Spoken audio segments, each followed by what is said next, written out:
balance as it stares at a possible scenario of being compelled to incorporate more people into the presidential list.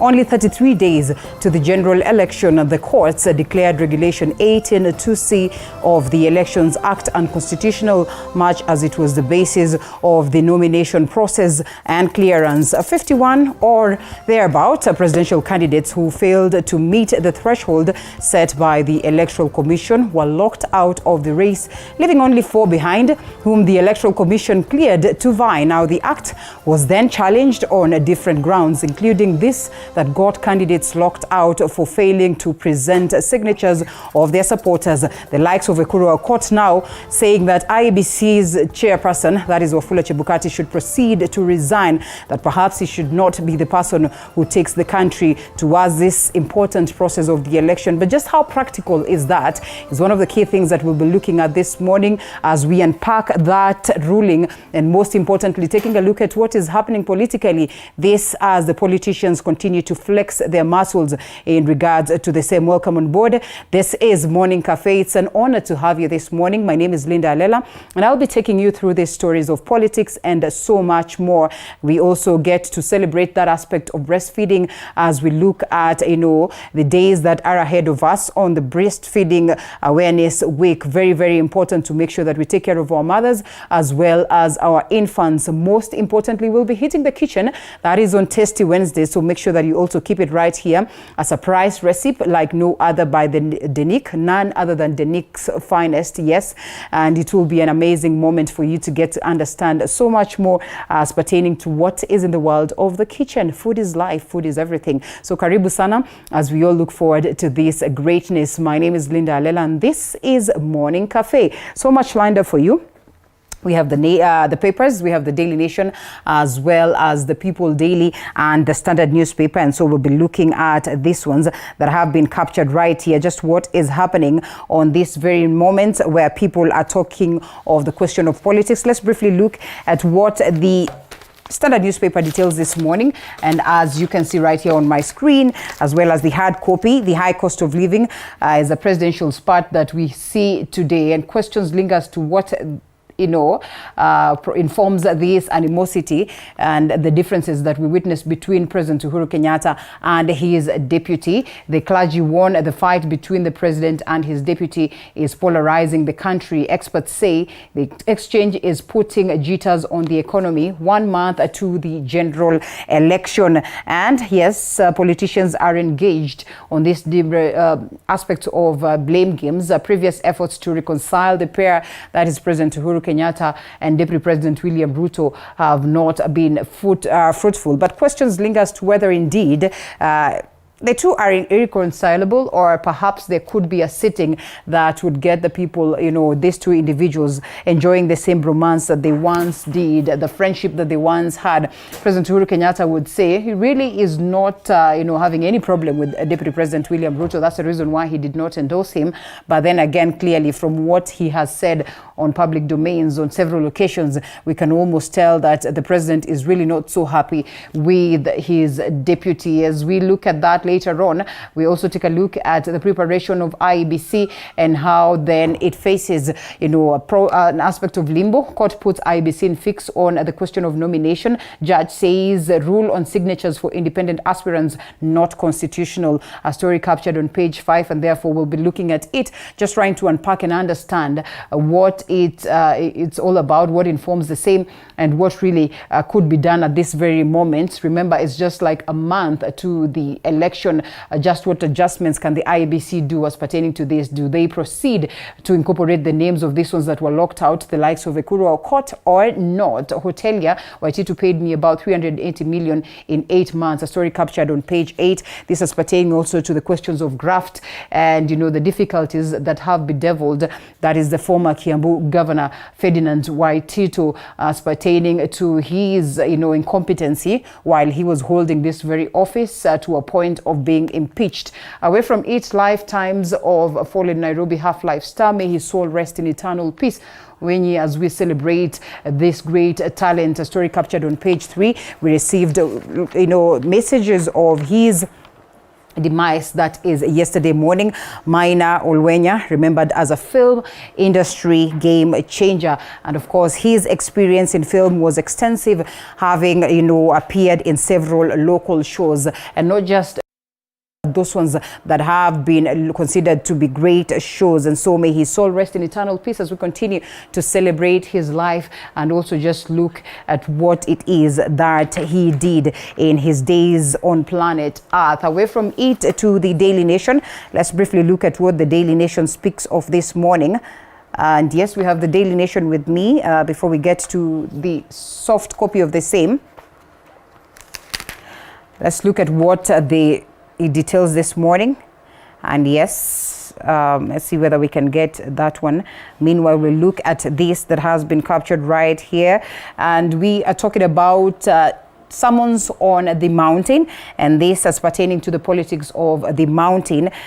Questions linger as to whether indeed Deputy President William Ruto still enjoys the kind of support that he did at the level of the mountain. As many would say, he has managed to garner lots of numbers at the level of the mountain. But then again, the coming in of Martha Karua as the deputy of the Right Honorable Raila Odinga then would adjust or make lots of adjustments at this point. And on the campaign trail, while Deputy President William Ruto sustains his attack on ungrateful Kenyatta, that is in his whirlwind Mount Kenya tour, as Raila on the other side asked the region to return him the favor of backing local presidential candidates. It's a moment of giving back, and so we'll be looking to see of what importance this would be for the individuals to garner the support of the mountain. And as we take a look at this, we just get to understand what the people of the mountain then have to say as pertaining to the same. We only have one individual that hails from there. That is at the level of the presidency, Wahiga Mwaore, who's the party leader and the chair of Agano Party, also going it for the presidency. Whether his region will come out to back him or not is a question of wait and see. Whether they will split these votes amongst, Deputy President William Ruto and the Right Honorable Raila Odinga as well is a question of wait and see. On the other side, Wetangula's link to ballot printer. This is quite an unfortunate report, but it's out here, and questions linger as to whether it's a scandal in the making. Ford Kenya leader and key Ruto ally, that is covered with officials of a Greek firm just months before they clinched a multi-million tender to supply ballots and other election management materials to the IEBC. Of course, questions then would be as to whether this in a huge way would help them play part in interfering with the election processes that are set, and a letter to the embassy, and that push and pull that would have easily been seen. We have on constant, occasions seen the likes of Honorable Member of Parliament of Tongaren, that is Dr. Eseli Simiyu, saying that there could be some, attractions, or better yet, there could be some, relations that exist between Wafula Chebukati and Moses Wetangula, and therefore he is not confident of the IEBC and Wafula Chebukati, to be precise, handling this election. So we get to see and we get to unpack these reports that have been revealed right here, just to get to understand what these connections would mean and whether at all then in a way they would be able to alter this. Away from it, fear of packed presidential race as court reverses rules. And as you can see right here, also one of the stories that I have touched on and continues making headlines on this very moment is pertaining to this ruling by the courts. Fear of packed presidential race, that is at the court reverse rules. The Electoral Commission is staring at a legal crisis as the High Court yesterday quashed directives that require presidential candidates and the independent ones for that matter to present signatures of their supporters. A majority of them have been locked out on this basis, something that they proceeded to challenge in court, and now creates that aspect of limbo for the IEBC. Those are the key stories that have been captured on this paper, and we'll be looking at them as we continue. Briefly as to what the roads look like this morning, there's really nothing much that would get us a bit worried, but it's important that we take a look at the roads and just be sure that we are safe, depending on the direction that we are taking. It's not so clear but I can almost tell what it is like, especially on these sides of Limuru Road. As you are headed to Runda and to the sides of Raka, the roads are clear and going all the way down from the points of around Parklands area.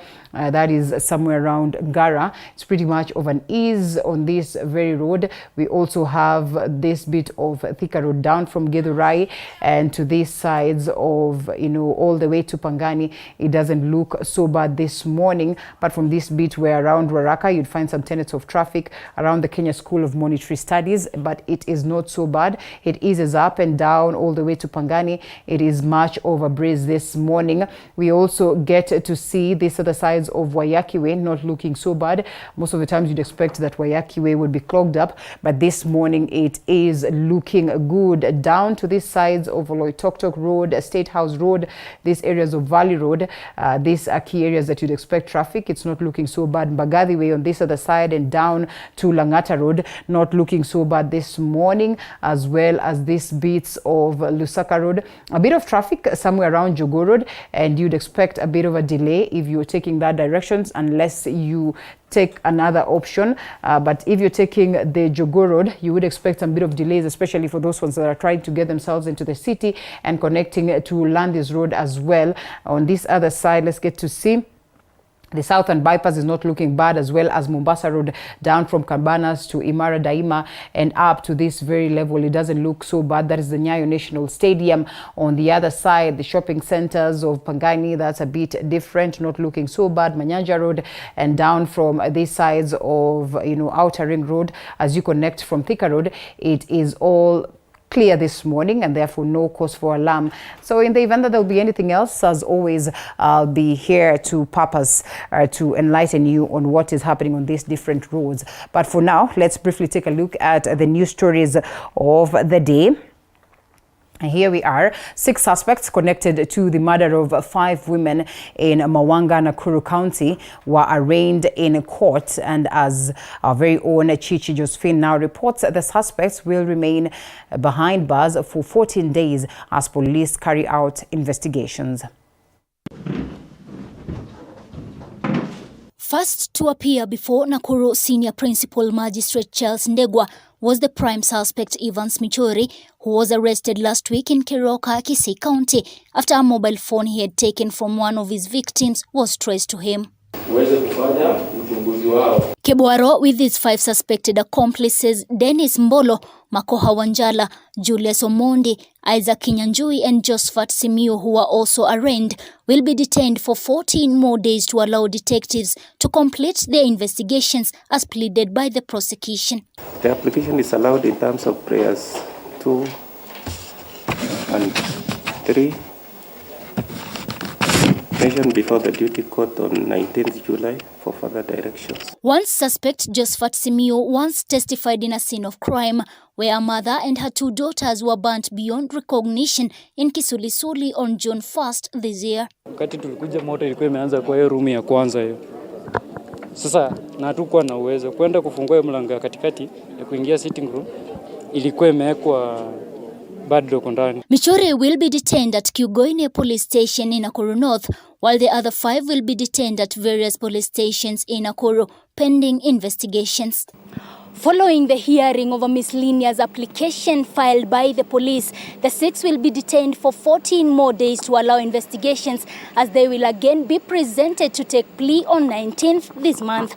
Reporting for TV47 from Nakuru County, my name is Chichi Josephine. Well, from that unfortunate story to another, a 39-year-old man has pleaded guilty to raping a 2-year-old girl after contributing 100 shillings at a church function in Kasarani here in Nairobi.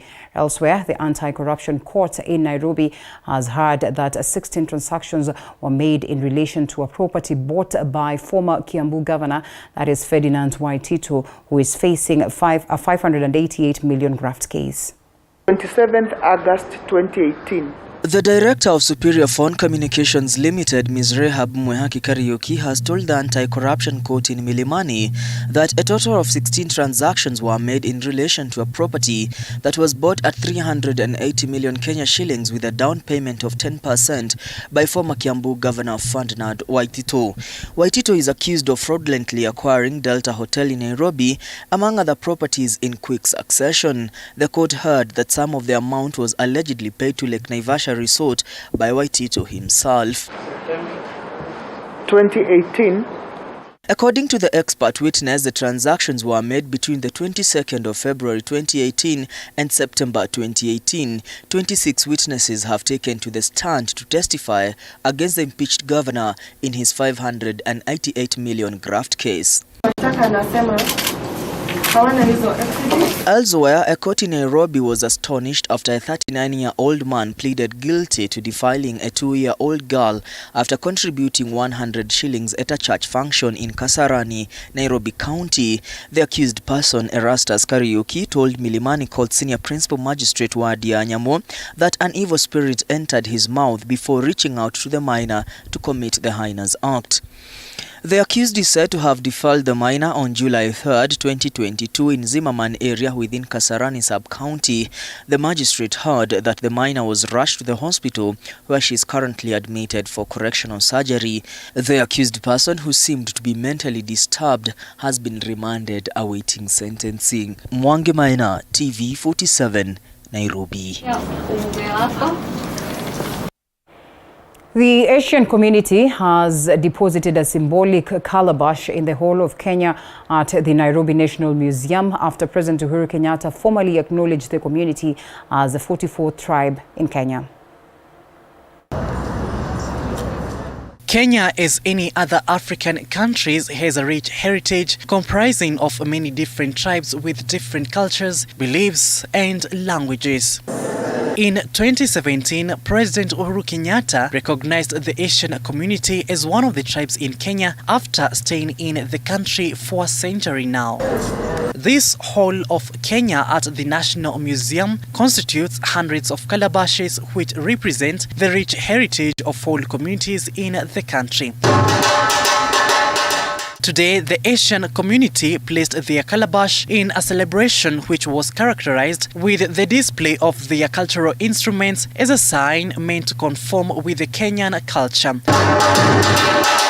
The community expressed their gratitude for recognition, citing that the process was not easy. It was a long journey, and we feel proud because, after 100 years in Kenya, we are now fully recognized as a tribe.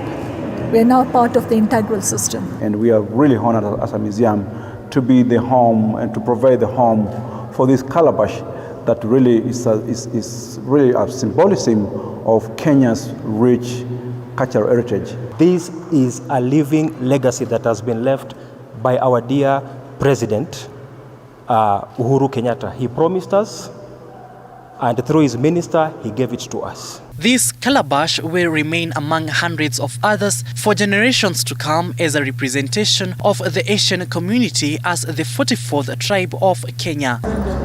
Paul Munio, TV 47.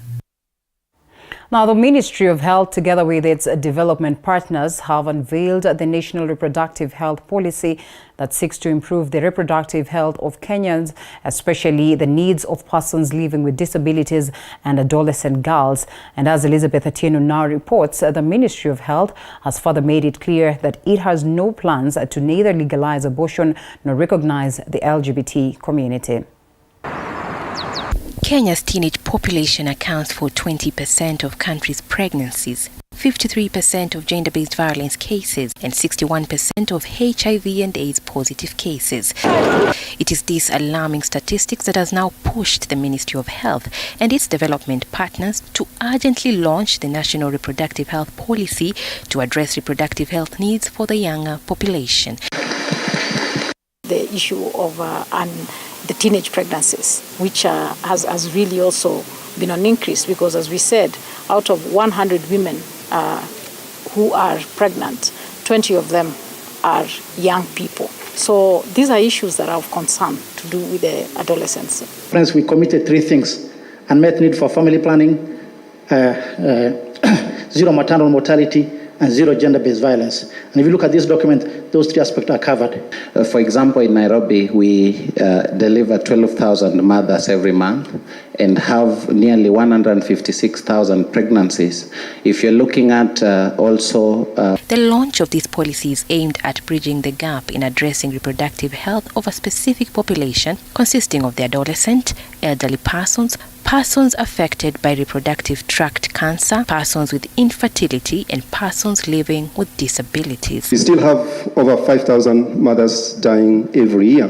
If we go by assuming that we have about 1.5 million live births every year. So what does that mean? While we have increased the number of those who are attending to the facilities, mothers are still dying. So we must address the quality issue. We must address the quality issue. The policy generally tends to address the entire spectrum of sexual-oriented issues to do with a Kenyan. But it goes on further once it has provided the general roadmap. And it also not only just describes what we aspire to see and have, the issue of unwanted pregnancies and all those matters, it describes the intention. As a county in Migori, we came up with a youth and adolescence policy, which is on, and this one is to help us control the youth conceiving. The policy has, however, faced multiple setbacks from the civil society organizations, causing its 5-year delay, which the Ministry of Health has attributed to calls for legalizing abortion and recognition of the LGBT community. There is a strong call for us to recognize abortion and legalize it. Is that what the majority of the Kenyan people have said in the consultations? No. There are bigger problems for us to deal with before we can even start saying that we are going to make abortion legal in this country. Also interested to see the details of the reproductive health policy so we as an association can give feedback to the ministry on what is good, what is bad, what needs to be corrected. The Ministry of Health is now calling for family planning commodities to be made available for childbearing women. We also still have a wastage on the contraceptives because there's those who are using, but those who are stopping to use also on the increase. We must buy family planning commodities for our population because the policy has spelled that out as one of the things that we must address when we are talking about reproductive health. So it is that is really essentially what the policy is about. It is enshrined and it looks at, one, the Constitution. It looks at other relevant legislation. The policy has been described as a key enabler to the realization of the universal health coverage in Kenya and the attainment of the highest standards of reproductive health for all Kenyans. Elizabeth Atieno, TV 47. Education Cabinet Secretary Professor George Magoha has urged the incoming government after the elections to invest in education so as to sustain the competency-based curriculum education system that is currently set to replace the 844 education system.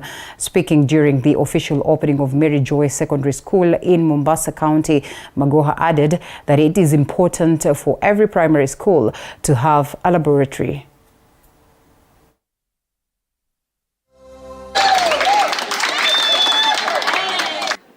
The small matter of the primary schools, the bottleneck is going to be the laboratory. You either have it or you don't. If you don't, then tutakuwa na shida hapo. And I've told you, if you had to convert a room to a lab, 2 to 3 weeks, it's not a big issue. Kwa sababu tumejitayarisha na watoto wetu pia tumewatayarisha na pia tumefungua milango kwa sababu ya watoto wa shule zingine. Tunaweza kuwa na stream 3 hata na 4 kwa sababu madarasa tunayo na tuko tayari. One thing I know is that come 1st of January 2023, our children must prepare to go to school. Whether there is a government of Kamau or Wajakoya or whoever. Is that not so? Yes. So that is the job we are trying to do here. Nobody is saying that CBC is going to be a smooth ride. The incoming government must also continue to spend money. The question is, are you going to get value for money the way President Uhuru Kenyatta has gotten value for money? For example, for classrooms. there's a caveat where we have said in order to maximize on the numbers, there are some primary schools with the same compound, within the same compound as the high schools. The space in those primary schools will still be utilized also, but it will still be in the high school. Jitayarisha vilivyo, tumejikakamua na tulifuata maagizo ambayo tulipewa na waziri. Tukaangalia kuanzia mwanzo, walituambia tuangalie size of the classes na tukafanya hivyo. Wakatuambia ya kwamba lazima tuwe na zile vyumba ambavyo tunaviita laboratory. Na tuko navyo na waziri ameviona na amefurahia, tunazo 3. Na pia tumetayarisha ile room ambayo inaitwa IT room. Na waziri pia amepitisha na akapenda na akafurahia, akasema ya kwamba pale katika kile chumba cha IT tunaweza kuwa na 150 computers. Now, various denominational leaders and the political class aspiring for various seats in Naivasha, Nakuru County Tuesday appended signatures with a commitment to promote peace in the region during the elections period. Our reporter Willie Dennis Njiru with their story. At the Naivasha Catholic Church Auditorium in Nakuru County, leaders drawn from the political divide converged here with the clergy marching idioms with appended allegiance signatures to foster peace before, during and after the post-election period. Ni kwa nini tunaongea mambo ya amani baada ya miaka mitano? Ni kwa sababu wanasiasa hurudi kwa wananchi baada ya miaka mitano, wanafuruga amani na tunaihitaji. Kwa hivyo tutaendelea kuiongea. Na wakati hatuongei ni kwa sababu amani iko.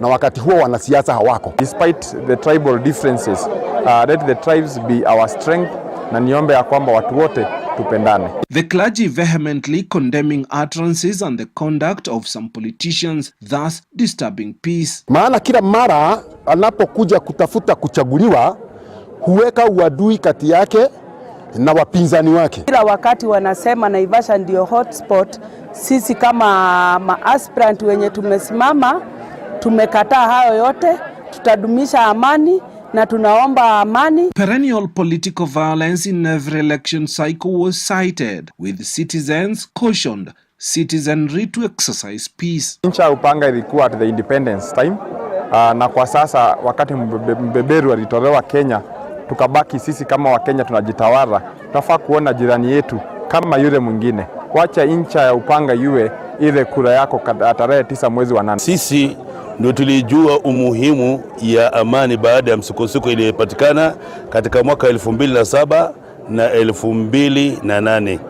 Kwa hivyo naomba wanasiasa wanapotafuta kura kwetu sisi watafute wakiimba amani. And we don't want that to be repeated again, and that is why as politicians we've come today to sign that pact, the peace agreement, and we have vowed to us and to our God that we will maintain peace. Wanasiasa wa Kenya tunaomba waweze kufika kiwango cha maturity ambacho tunaita conventional moral standard, ili waache kujiona na ubinafsi. With a myriad of emerging questions before the common mwananchi to the political elite. Wewe kama uko kwa ballot, ukipigana faida yako ni gani?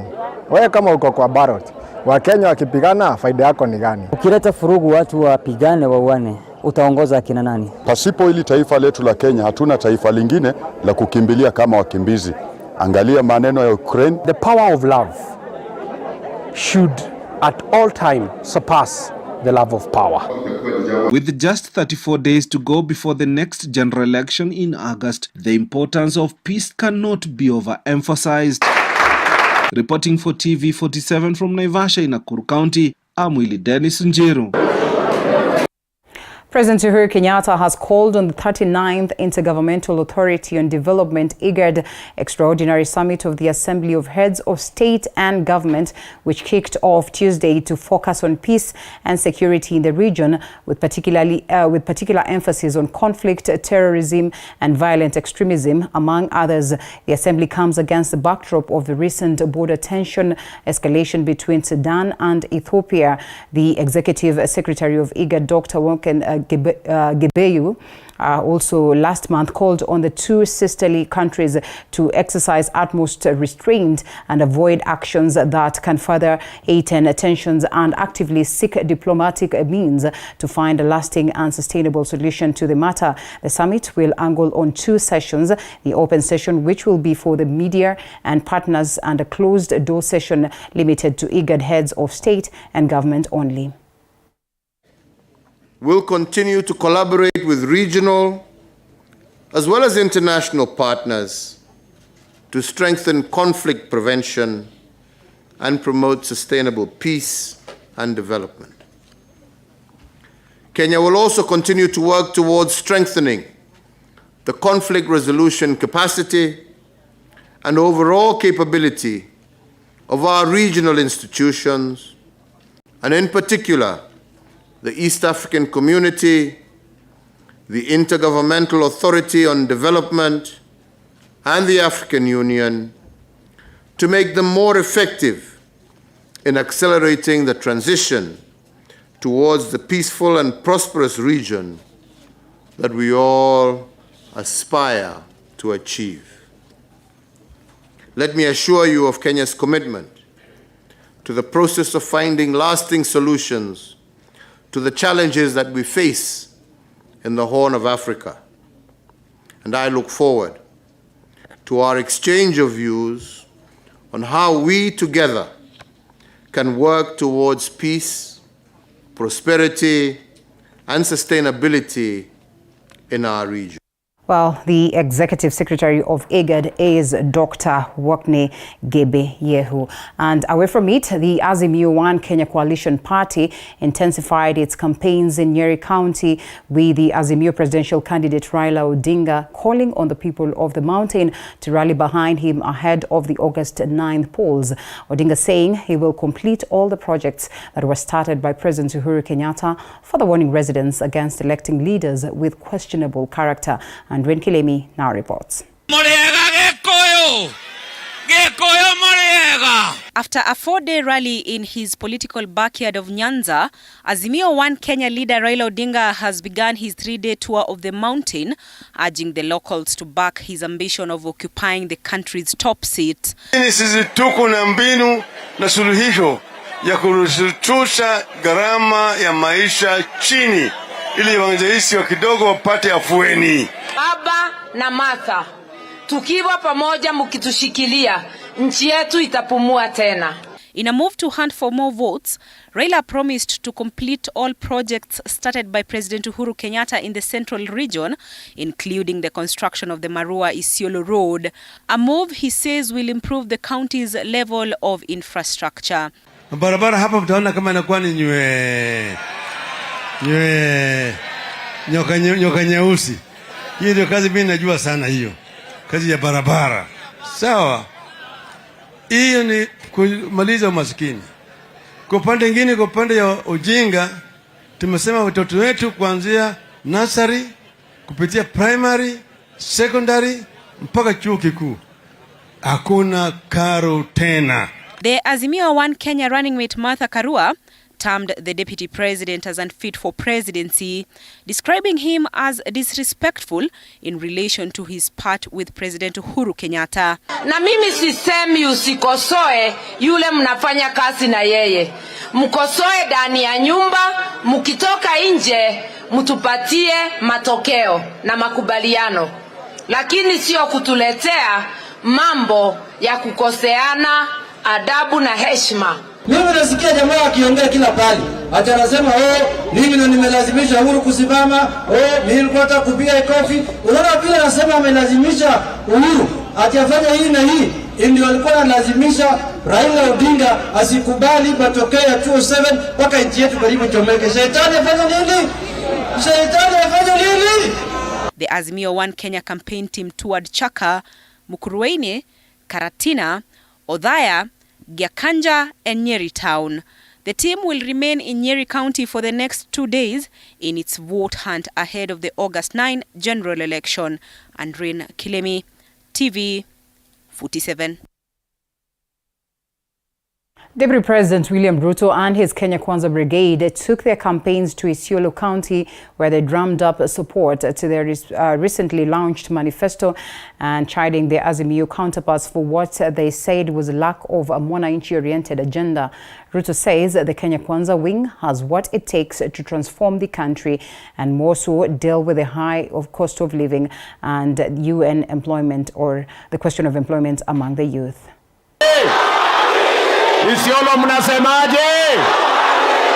The Kenya Kwanza Brigade took Isiolo County by a storm.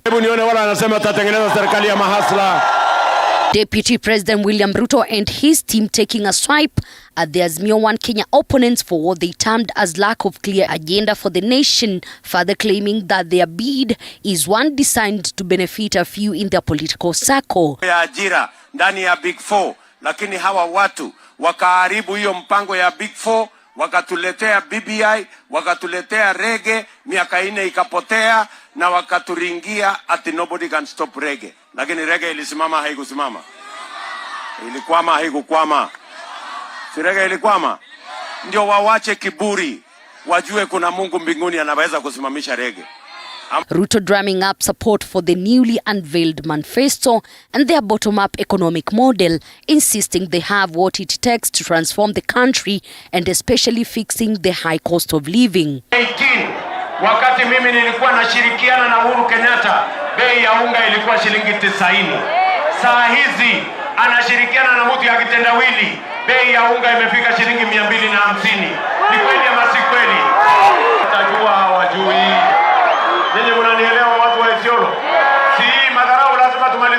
Hakuna maneno ya ufisadi, that we have not mentioned corruption, the war against corruption in our manifesto. I want to tell them for free that in our manifesto, the Kenya Kwanza government is going to establish a quasi-judicial commission to investigate economic crimes and state capture. Ruto and his Kenya Kwanza Brigade say they will advance the Big Four agenda, which they claim was watered down by the handshake between President Uhuru Kenyatta and opposition chief Raila Odinga. Tutachukua bilioni 50 tuweke kwa biashara ya mama mboga, boda boda, mtu ya bio, mfanyabiashara wa mtu. Kaza kwa manifesto nilisema mambo ya textile, mambo ya leather industry, agro processing, value addition, manufacturing, housing. Tutaweka bilioni 200 kupanga ajira ya hawa vijana wa Kenya. Harambee UDA. Elizabeth Mutuku, TV47. 34 days to go to the August 9th polls. The Trans Nzoia gubernatorial race continues to shape up, having attracted 7 candidates who have been cleared by the IEBC. All the 7 candidates are battling out to succeed incumbent Governor Patrick Khaemba, who is serving his second and last term in office. Our reporter Boniface Baraza has crisscrossed the vote-rich county and filed the following report.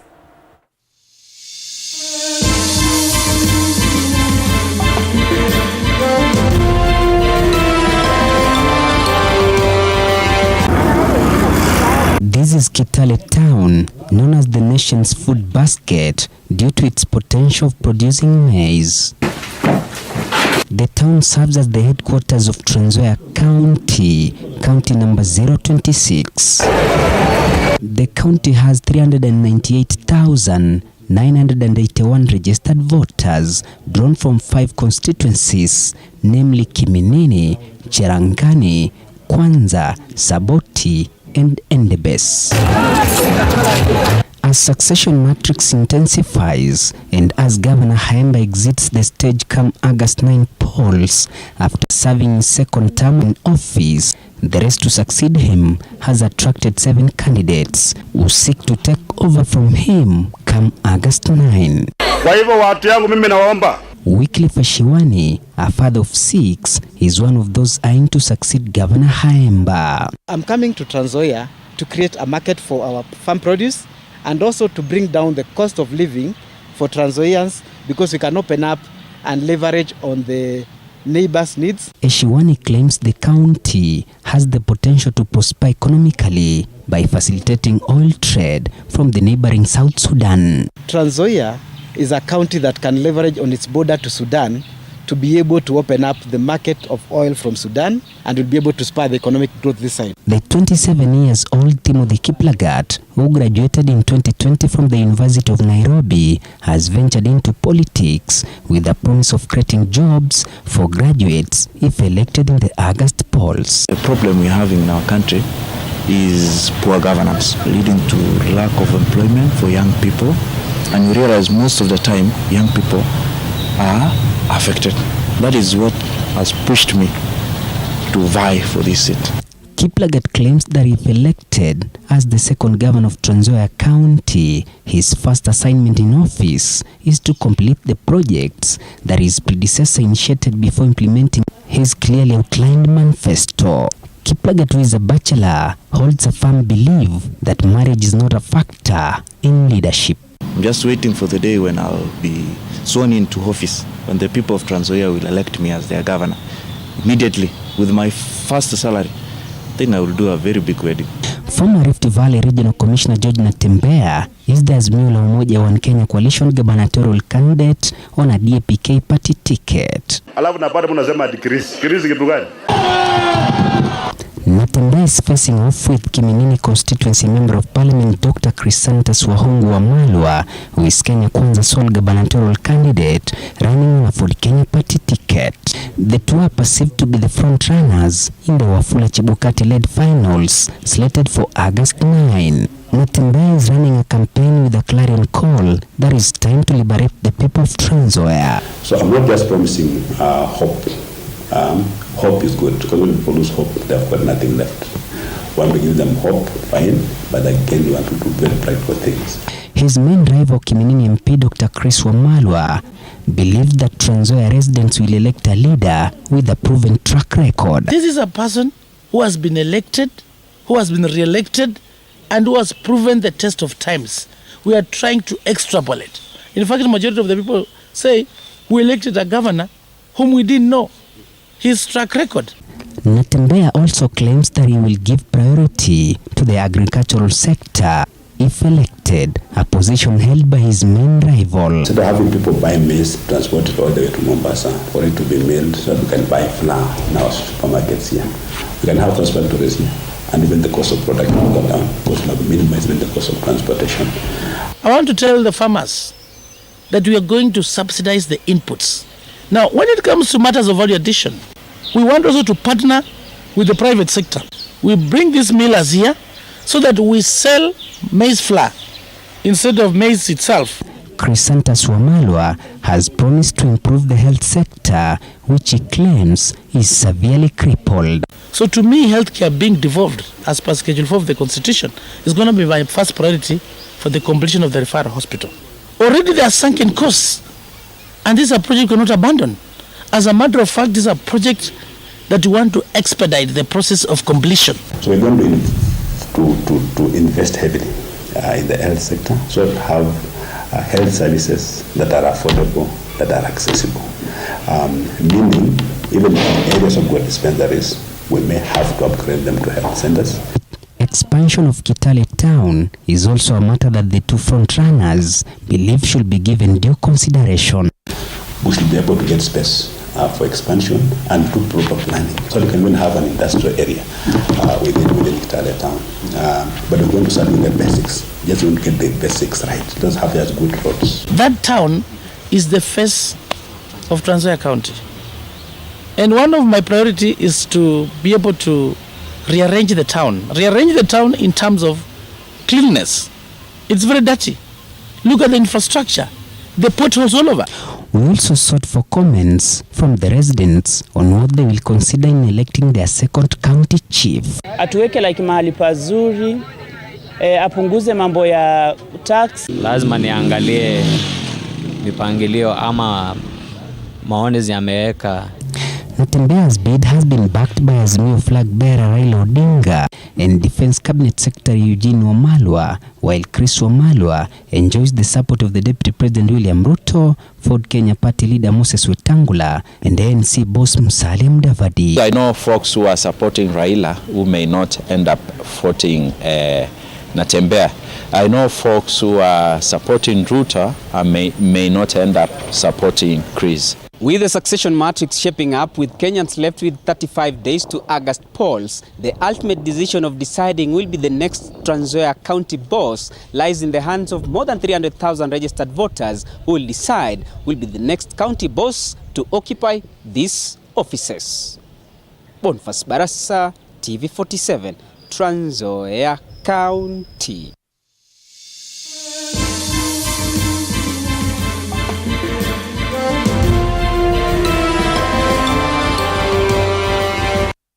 Well, quite a comprehensive report on what is happening down in Trans Nzoia County. Thank you so much, Boniface Baraza, for that. And still on politics, as the country gears towards the August general election, Roots Party presidential candidate George Wajackoyah has found himself on the receiving end after Kenyan voter Peter Solomon Geshira, through Gashie Mwanza and company advocates, officially wrote to the British High Commission to question his citizenship status. As Micah Gungo reports, the Geshira argues that a person is not eligible for election or appointment to a state office in Kenya unless the person is a citizen of Kenya, at least according to the 2010 Constitution. Roots Party presidential candidate George Elocheri Wajackoyah's bid now delicately hangs on the hands of the country's immigration services after questions about his citizenship emerged. In a letter copied to the Independent Electoral and Boundaries Commission and the Directorate of Immigration Services, Peter Solomon Geshira, through Gashie Mwanza and company advocates, claims that Wajackoyah has on previous occasions admitted to previously attempting to run for a parliamentary seat in the UK, where he lived. He went public and said that he had, at a particular point in time, tried to seek and to vie for a seat in the UK, I think a place called Tottenham, but he was disqualified by, I guess, reason that he did not have a wife then. And now that he has been cleared by the IEBC to run for election in Kenya in the race to become the country's next president, Geshira wants to know whether indeed Wajackoyah is eligible to vie. He claims that one can only seek to be elected in the UK if he or she is a British citizen, a citizen of the Republic of Ireland, a citizen of a Commonwealth country who does not require leave to enter or remain in the UK, or has an indefinite leave to remain in the UK. For him to be able to vie in the UK would have required either he be a citizen of the UK or a place we call Ireland, or a member of a Commonwealth who does not require leave, which is basically a visa to enter the UK. On the other hand, to qualify for the presidency in Kenya, IEBC says one must first be a Kenyan citizen by birth, who does not owe allegiance to a foreign state. Because Article 78 of our Constitution prohibits a state officer from having dual citizenship. And a president is a state officer. A state officer is described under Article 74 of the Constitution as any person who is holding an office where you have to take an oath before assuming the role of that office.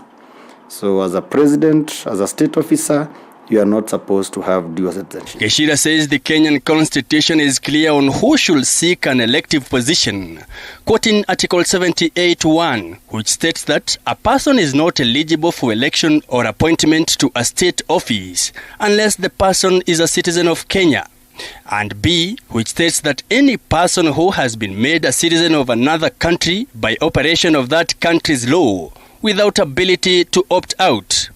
The article further says the aforementioned clauses do not apply to any persons who has been made a citizen of another country by operation of that country's law without the ability to opt out.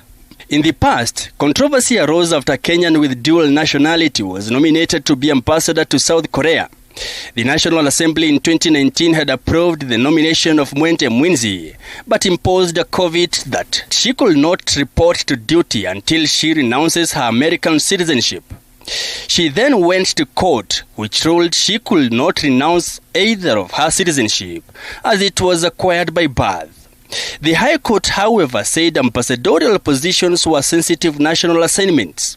Article 260 defines a state officer as a person holding a state office, and goes on to define state office by listing the offices in government that are constitutionally regarded as state offices, including president, deputy president, cabinet secretary, member of parliament, judges and magistrates, among others.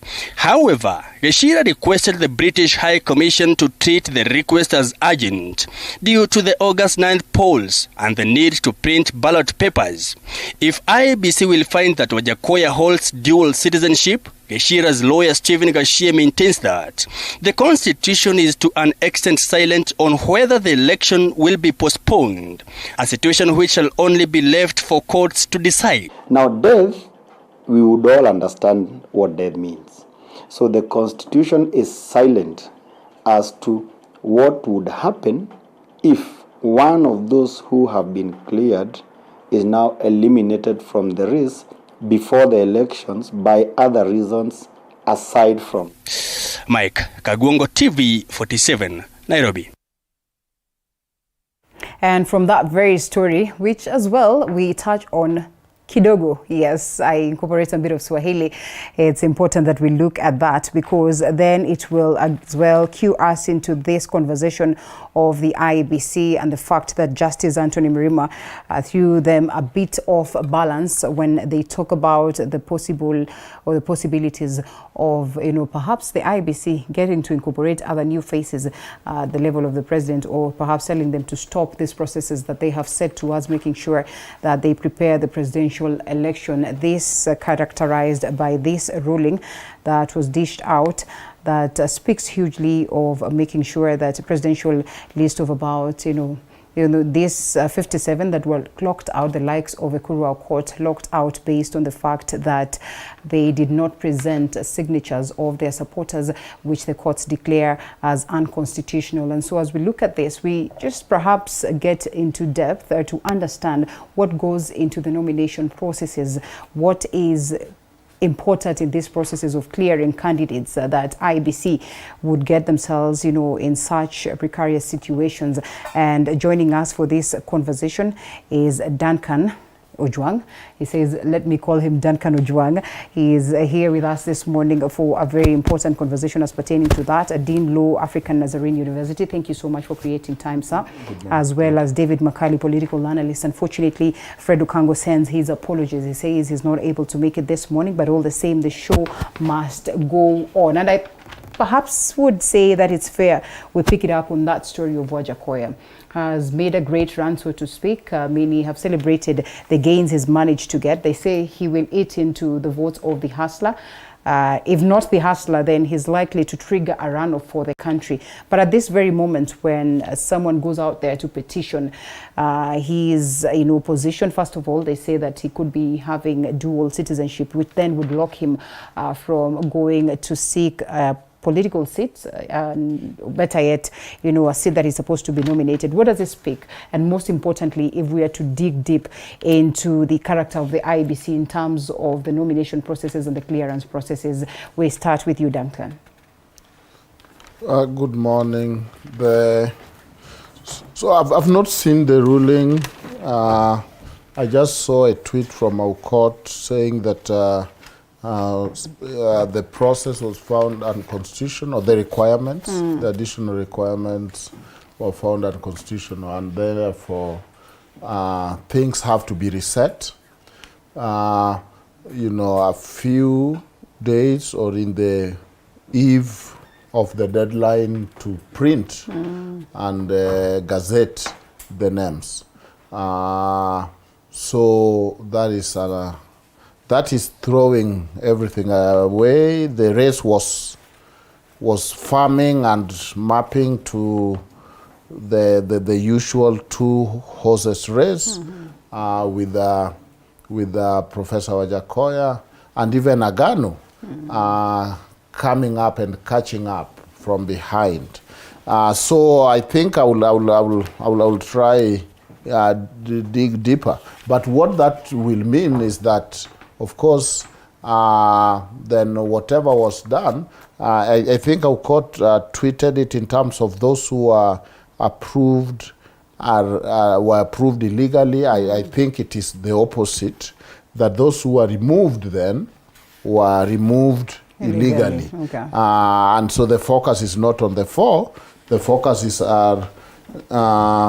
are on those who are not put, because the newspaper say, judge say rule on signature for independent aspirant, not constitutional. There are a few of those presidential candidates who are not independent, but majority were independent, and that the signature was not constitutional. So yes, it is a setback. It is going back to where, the conversation had moved to the issue of which register, which one is the complementary, and all that. And again, I see the other issue about Professor Wajakoya, dual citizenship, and the petition, I think, is working from the reverse circle, that if you were eligible for British MP, then by that virtue you must have been a British citizen. And therefore I come to the conclusion that you are therefore at best a dual citizen, and therefore not eligible to run for presidency. I was able to hear from Wajakoya. I met him yesterday, and he is not happy because he's saying that his status there was refugee, having ran from home because of the political troubles after the investigation on Ouko.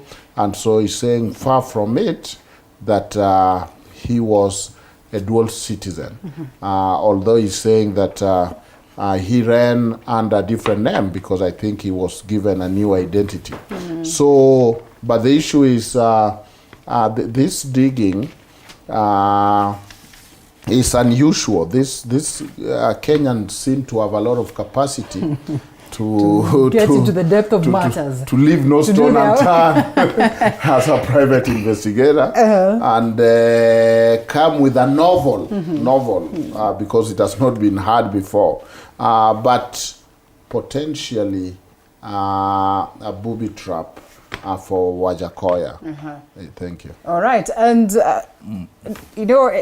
Ojwang here says that perhaps the main focus on this ruling should be on those ones that were not cleared and not those ones that were cleared. But in this case of Wajakoya, don't you think at some point in time, again, the ruling would get the IEBC wanting to get deeper into understanding again, what is this that this petitioner is bringing on board? And perhaps, as you would say, Kenyans have gotten to a point where you do not just toy around with their brains like that. There's always one person who will be the whistleblower to tell us that there is trouble, that the forest is burning.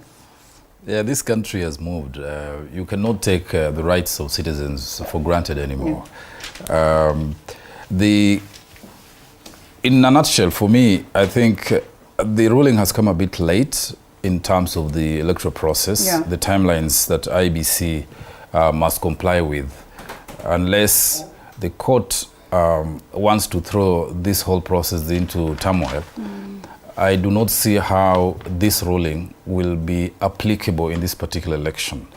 Ojwang is the lawyer here. I suppose certain judgments or rulings or orders can be retroactively applied. Others may, by virtue of the nature of circumstances, not be practical to do so. I do think that this will be one of those where the court has made this ruling, but it has no current application because of the process, where the process is reached. IEBC, of course, can make that application itself if somebody were to say they should be compelled to include the names of the candidates or aspirants who are disqualified. Some of them, of course, are disqualified for different reasons other than the signatures. So those who may benefit from this particular judgment would be those who are disqualified by virtue of the requirement to produce copies of IDs, which it's been written here, is Wairia, Kigame, and I think Jimmy Wanjigi. Those three, I think, suffered the blow on the lack of sufficient signatures. I mean, copies as well of as the, I think Aukot as well. I cannot recall the reasons why the other, 40 plus odd candidates were also disqualified. Yeah. So my view is that I think it will be, it's a judgment that ought to, that's good, because I totally agree with it. The requirement was too stiff. I mean, where are you going to get copies of signatures of millions of people? I mean, thousands of people. Right. That requirement is obstructive to the Constitution, or the Bill of Rights that grants us the right to contest or support whoever candidate we want. But we wait to see how IBC and all the stakeholders respond to this.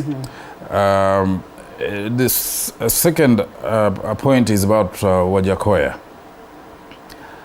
I think, first of all, I don't think Wajackoyah can or would likely cause a runoff. He has excited the public to a certain extent with his manifesto and his platform of campaign, weird things that people think, were not what can be imagined to be a political party's agenda. Very refreshing ideas, but the practicality of those ideas, of course, remains to be tested. However, the point is that by the time this whole process goes around and comes, the investigations that the applicant has made on Wajackoyah status, dual citizenship, by the time that is concluded, this election will have been held. Will be done. Okay. So I don't, and if that were to be the case, then it will only give rise to, if Wajackoyah were to win an election, to a petition challenging his validity of his win, and therefore revoke it by the constitutional processes that would lead to his removal. But I do not think it is a great issue. It could be established perhaps that he has an issue about that citizenship, but it will be too late. Too late? Well, we take a short break and then we get to understand just how too late is too late when the laws are there, when you are dealing with those ones that are legal minds. Allow us to take a short break and then we come back on that very note after this break.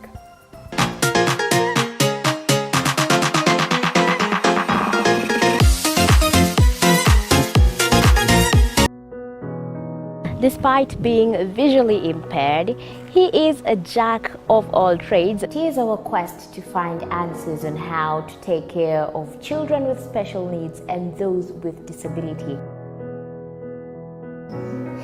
You do not need to see musical notes to understand music, but rather to have your soul feel the vibe.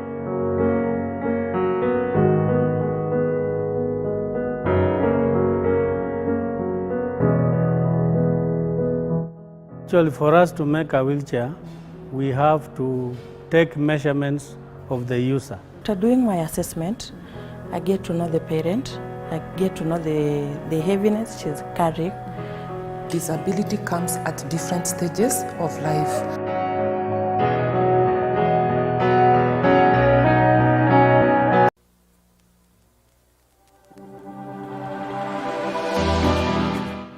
Well, do you know what's happening around you? Morning Cafe with heated political debates. Baraza la Siasa. Hiyo kitu azungumzie, angalie hali ya maisha ya watu. Informative health discussions. Business, farming. Tasty Wednesday, Fitness Thursday, and Feel Good Friday with amazing DJs, celebs, waimbaji, kuna comedians, and music bands every Monday to Friday from 6 a.m. to 9 a.m.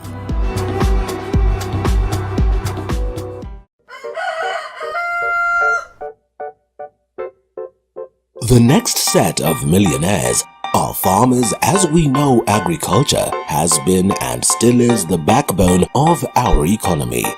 As we traverse the different counties to meet different farmers, we ensure to get the story of how they started farming and even how they continue to penetrate the market and overcome the challenges. Hapa, the reason why niliweka goose na si ducks goose, they are very easy to maintain. A lot of farmers keep on calling, inquiring whether you're supposed to raise some seeds in the nursery or you're supposed to do them directly in the field. The greenhouse helps us control the temperature because the temperature needs to be between 28 to 32 degrees. Walk this journey with us every Sunday at 6:30 p.m. The processes. Yeah, that is possible, isn't it, Okili? And I mean, the very same question I would ask, just how intense would this be, and especially when we're looking at the question of time, perhaps in the best interest of what the Constitution dictates, the interest of the people. We have seen numerous cases in court, being quashed.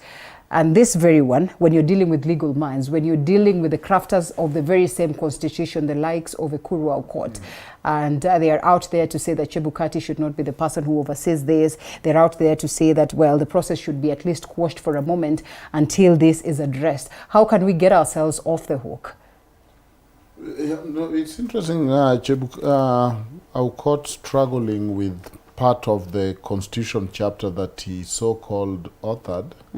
And of course, right now, he has brought a bigger war. Yeah. Because he has brought the war to the doorstep of Chebukati, and he's targeting the 4 candidates, saying they were cleared unconstitutionally. I don't know on what basis. But yes, the court did not order IBC. As he said very well, the court did not order IBC to include them. But there is a window for them to petition IBC to say, now that clearly there is a declaration, you see, a declaration of a right and a declaration of violation, that you violated my right, then I should be included. Little wonder why Justice Mrima did not move further to order IBC, because the prayers will have included, after you find that this is unconstitutional, then order IBC.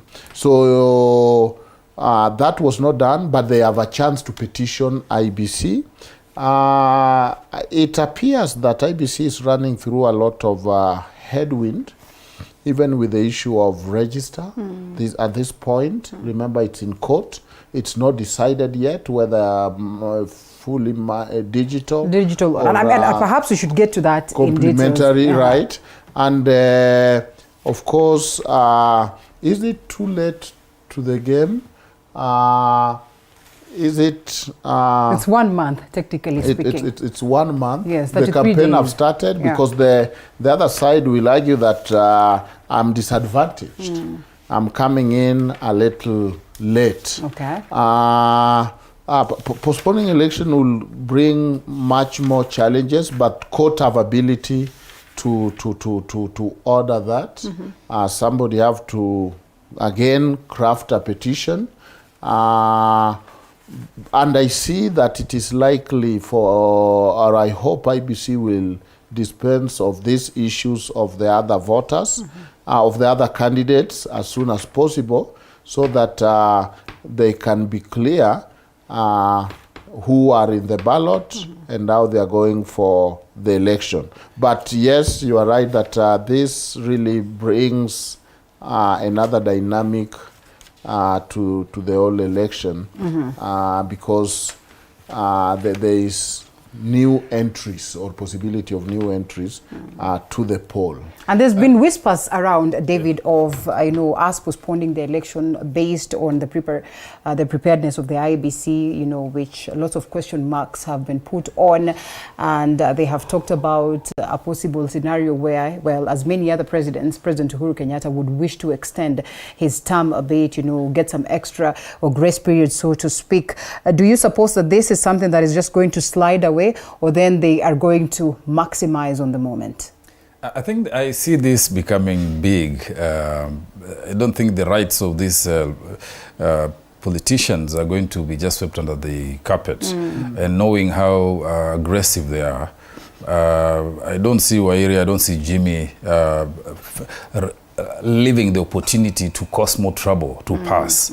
And that's why I'm saying the likelihood that they can go and petition IBC to include their names, not just include the names, because then that gives rise to other claims, such as the campaign period required of 60 days, which each candidate ought to have, because they've been denied the opportunity to campaign for the 60 days. It means that they will be seeking to have the election postponed by such a period as to accommodate all the other rights that they have lost by virtue of having been excluded from the process. So that could yield in another 120 days delay to the election. It will not be such a long postponement that anyone can celebrate, because ultimately elections will have to be held. Right. And of course, there are many other issues that have come to the doorstep of IEBC. I'm reading in The Nation a very scandalous story here about the printing of the ballot papers and the protests that have been sent to IEBC.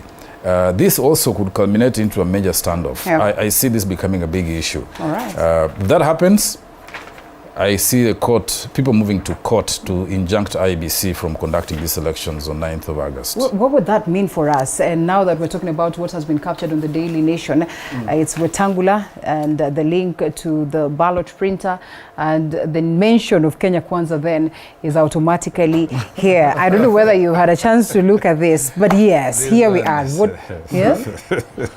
Is it not scaring? And you know, on several occasions, I have hosted Honorable Eseli Simiyu and a couple of other people who have, you know, literally complained of the fact that Wetangula is hugely connected to the IEBC chair, that is Wafula Chebukati. And they have felt like, you know, the elections down in Bungoma County would really not be free and fair. And while I thought this were just talks, don't you think such revelations then would get us to points where we question? And I am sure you have been around to perhaps hear people saying that there is, again, a connection between the IEBC and the Kenya Kwanza team, Deputy President William Ruto's team. At some point, when Deputy President came out to say that, well, 100,000 voters or something. A million. Yes, 1 million voters. And then later on, the KPMG report is released and perhaps, you know, justifies what it is that he was saying. What do you make of that? Looks like two things are happening. There is a panic button pressed. Okay. And indeed a panic button from Azimio. And they are trying everything to besmirch, to delay the inevitable, and to discredit.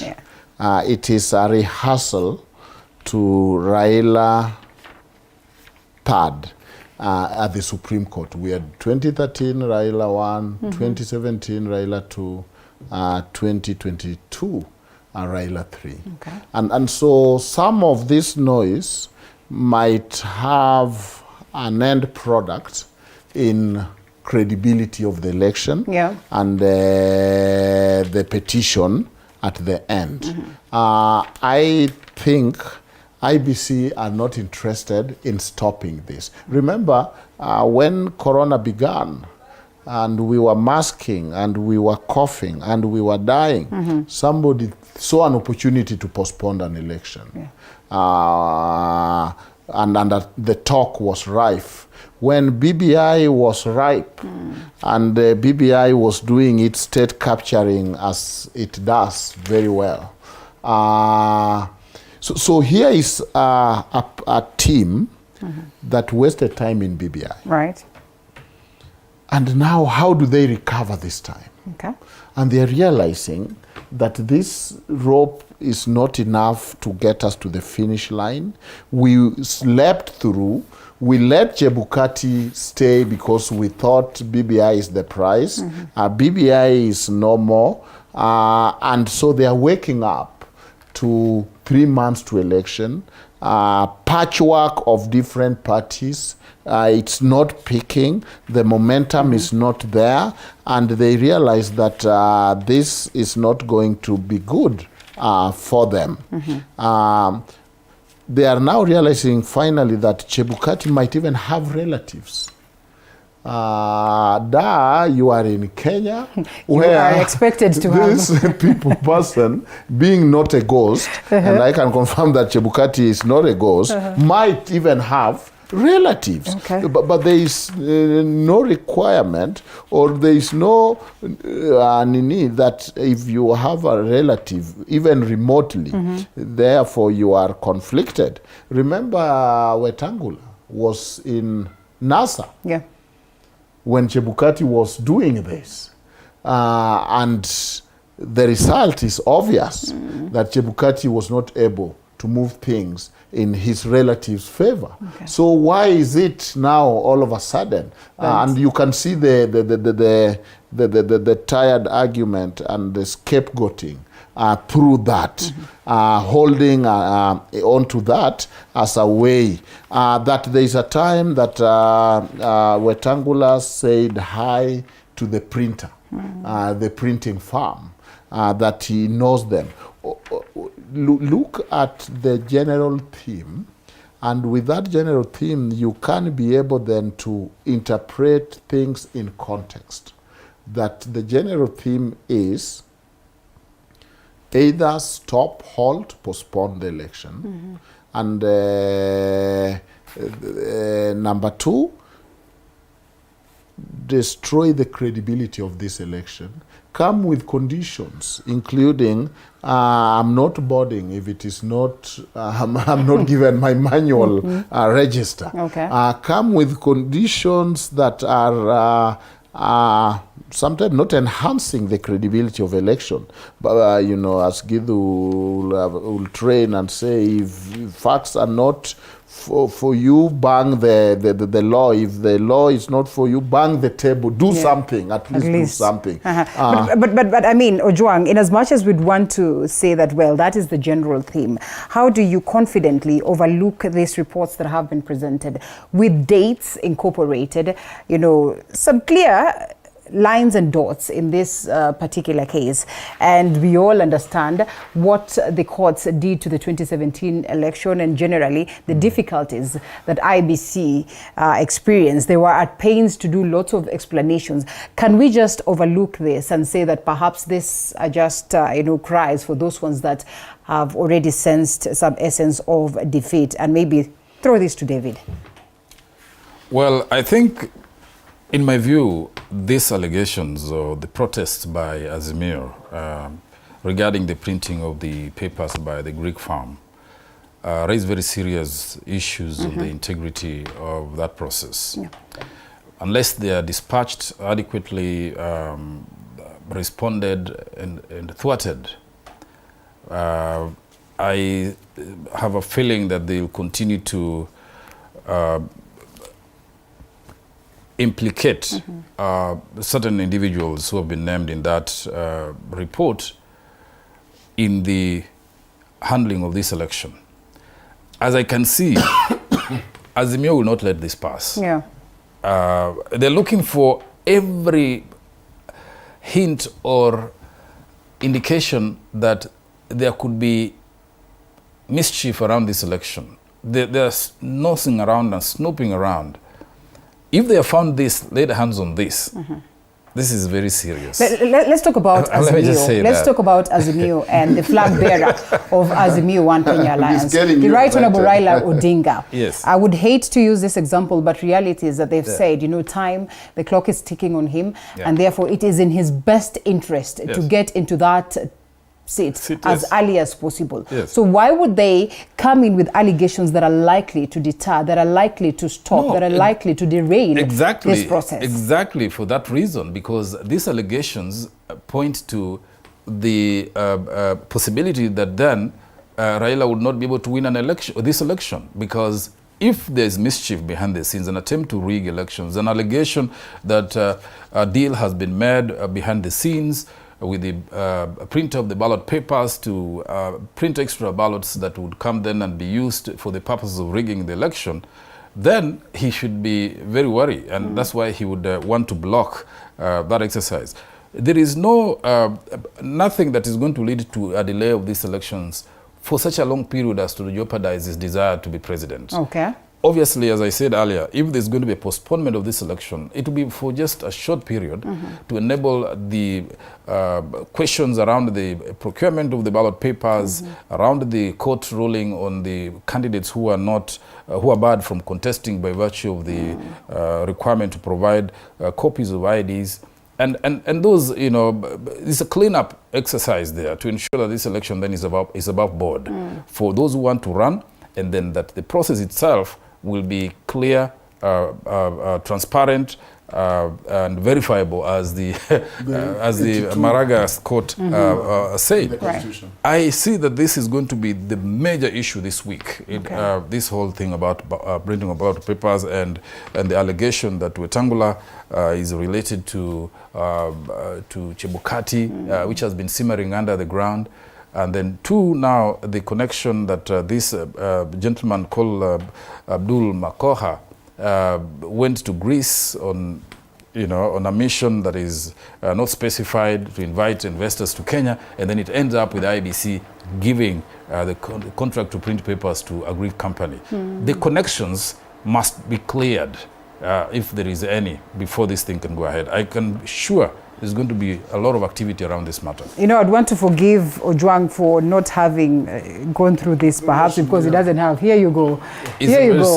The dates are there. They are as clear. What would it mean to Kenya Kwanza, who perhaps appear to be prepared according to your submissions? It is it's very serious story. It is very serious. It's extremely serious. Very serious. This is interesting. You see, my friends, the whole idea, I thought severally. Yes.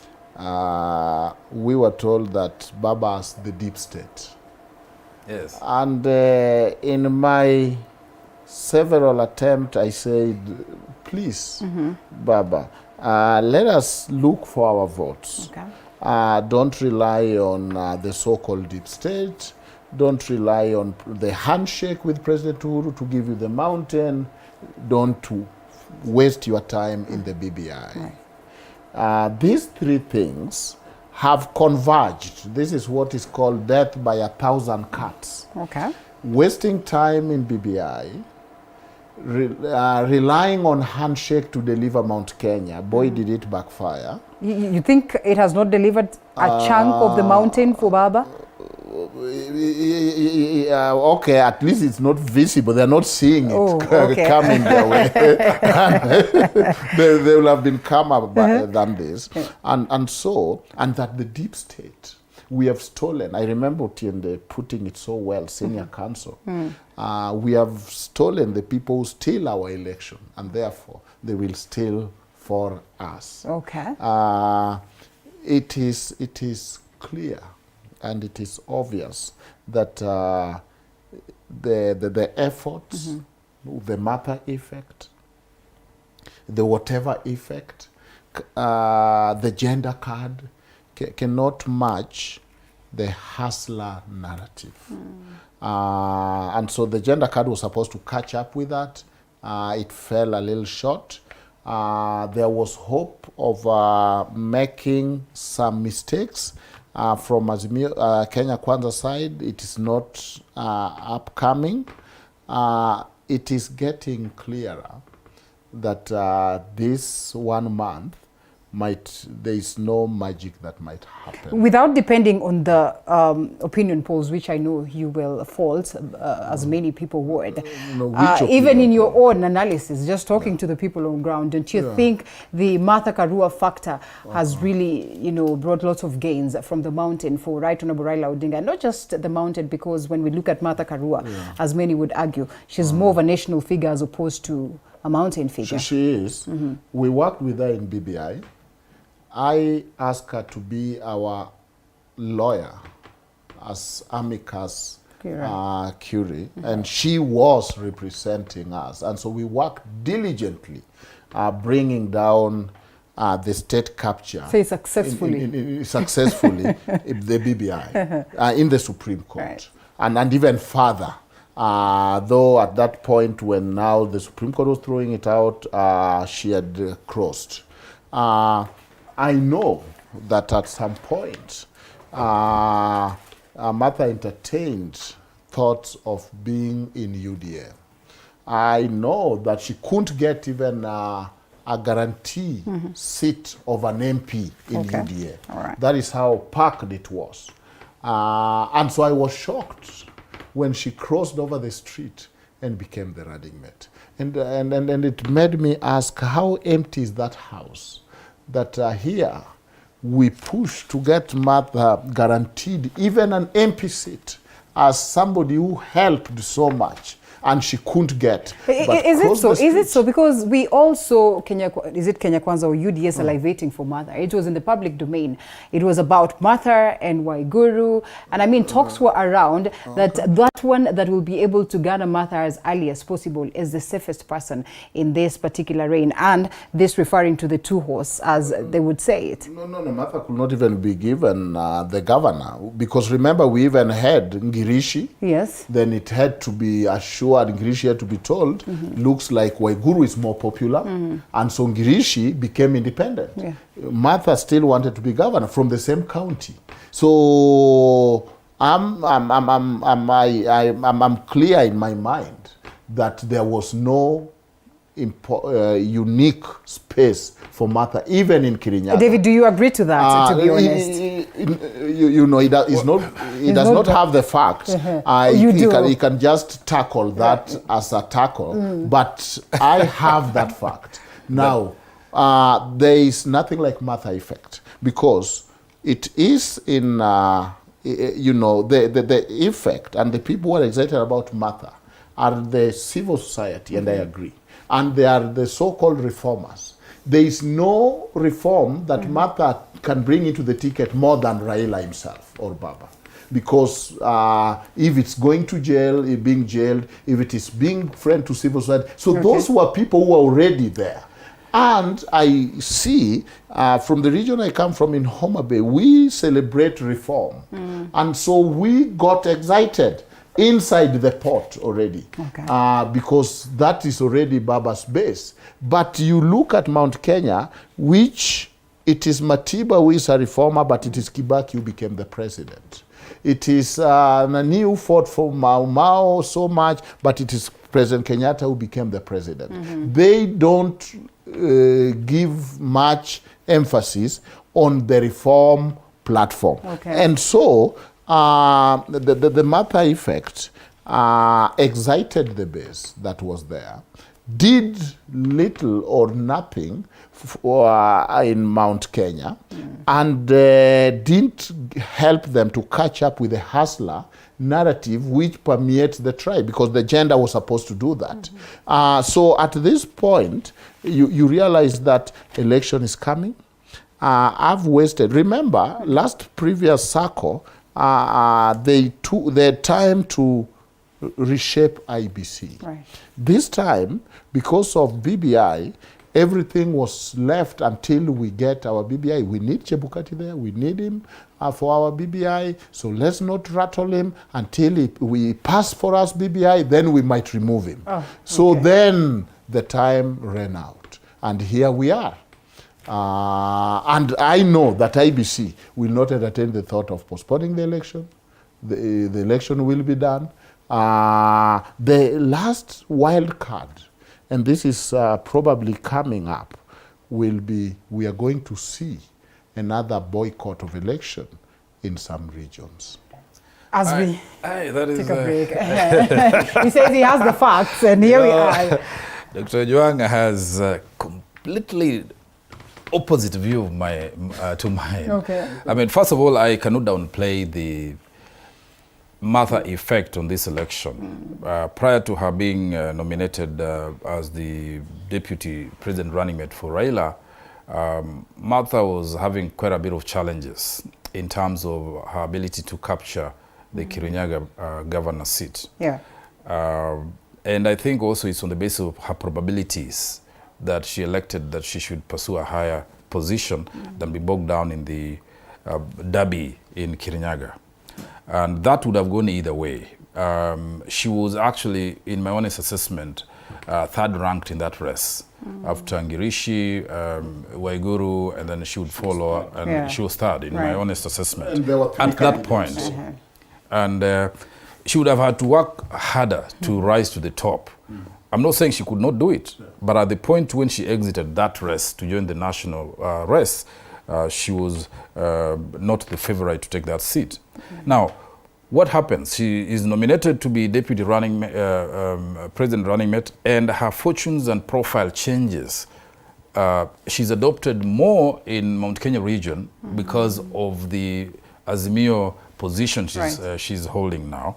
And I don't want to downplay her impact nor overplay it. I think she has made some inroads into the region. I mean, as the front striker for Azimio, not that great. I would think that if at that point Raila or the Azimio Uhuru front was doing 10%, perhaps it has gone to 20% or 25%. If that is the trajectory and the pace at which she's going to climb the mountain, to use that figurative language, then using that speed, I think by perhaps 9th of August, she would have climbed up to 30% or 35%. Which is good enough? Which is good enough. And I think from the projections of Azimio, they are targeting to get about 30% of the mountain region vote. Then they think they'll have scuttled, hustlers or possibility of winning the presidency. Okay. But this is a race. You bout, blow for blow, and they move there, they have to get back there. So how it plays out eventually is a matter of waiting to see. But Martha has had some effect, not only on the mountain region, even national in terms of profiling Raila Odinga's presidential bid this time round. She has got some traction to women. I was at the coast the other week, and there are people in Kwale, in those regions, who are talking about her positively. I mean, if you go to other places within the country also, there's a positive review. So she'll make some, she brings some advantage to the Raila bid. There's no doubt about it. We want to hear what Ojwang will say about Rigathi Gachagua and whether then he brings something very important to the hustler side, because they have said that he is messing the campaigns by the day. I don't know whether you agree to that, but that should be after this break. Okay. Quite the opposite.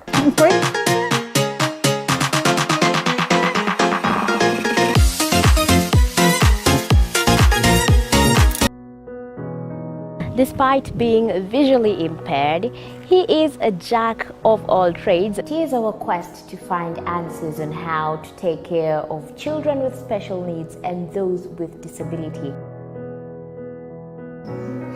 You do not need to see musical notes to understand music, but rather to have your soul feel the vibe.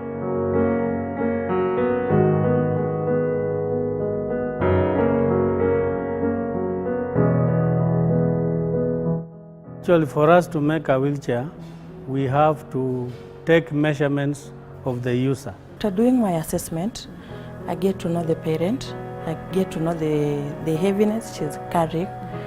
Disability comes at different stages of life.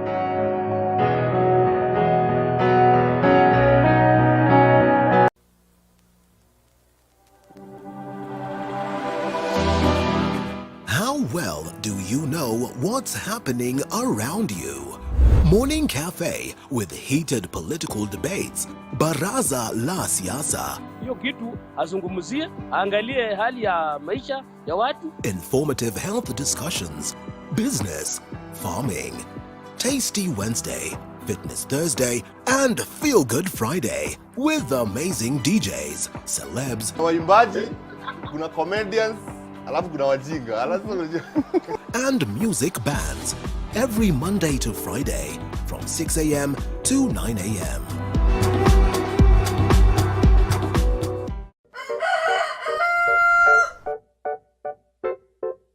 The next set of millionaires are farmers. As we know, agriculture has been and still is the backbone of our economy.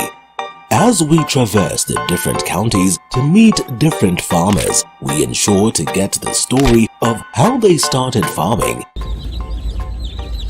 and even how they continue to penetrate the market and overcome the challenges. Hapa, the reason why nilieka goose na si ducks. Goose, they are very easy to maintain. A lot of farmers keep on calling, inquiring whether you're supposed to raise some seeds in the nursery or you're supposed to do them directly in the field. The greenhouse helps us to control the temperature because the temperature needs to be between 28 to 32 degrees. And scattered President Uhuru, who was a remote threat. And he has the authority to look at him on the eye and say, what are you saying? Okay. And every time... A kingpin in the making for the people of the mountain? Not really? Indeed one. You are looking at a kingpin. Because you know that every time President Uhuru has threatened to come with better explanation to the campaign DP, the foremost person who has been answering him and with authority, because he can talk to everybody on the other camp, he can talk about everybody on the other camp, and he knows them inside out, is Gachagua. And so, you know that the day Gachagua was unveiled, no sooner was he unveiled, let me remember that classic English, what happened? than President Uhuru announced that I'm done. Okay. I'm not coming to the campaign. Yeah. I mean, so you compare, if you are in Kenya Kwanza, the threat of dealing with Martha and a president who is a son of a president, who is doing everything he can in the mountain and a stakeholder and the chair of Azimio, giving you a gift and saying, I'm not coming. That is because of Gachagua. Okay. Direct contribution. My friend, Professor Kindiki, could not have the authority to so much look at the president on the eye and say, what are you saying again? But is it not what you people wanted? How many times did people call out on President Uhuru Kenyatta, told him, you know what, just steer clear from this conversation of politics, much as you have endorsed Right Honorable Raila Odinga? Perhaps it was time for him to do that. How can but at what point do you take advice from your advisory?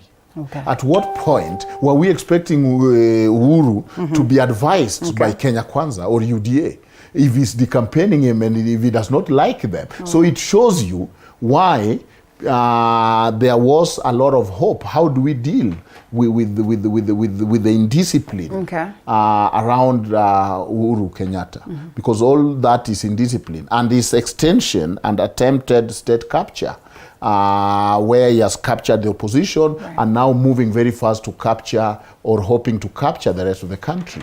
It is Gachagua that unequivocally can answer him and authoritatively can tell him, sit down, and he runs back to the closet. And he has done it demonstratively. He has said he's out.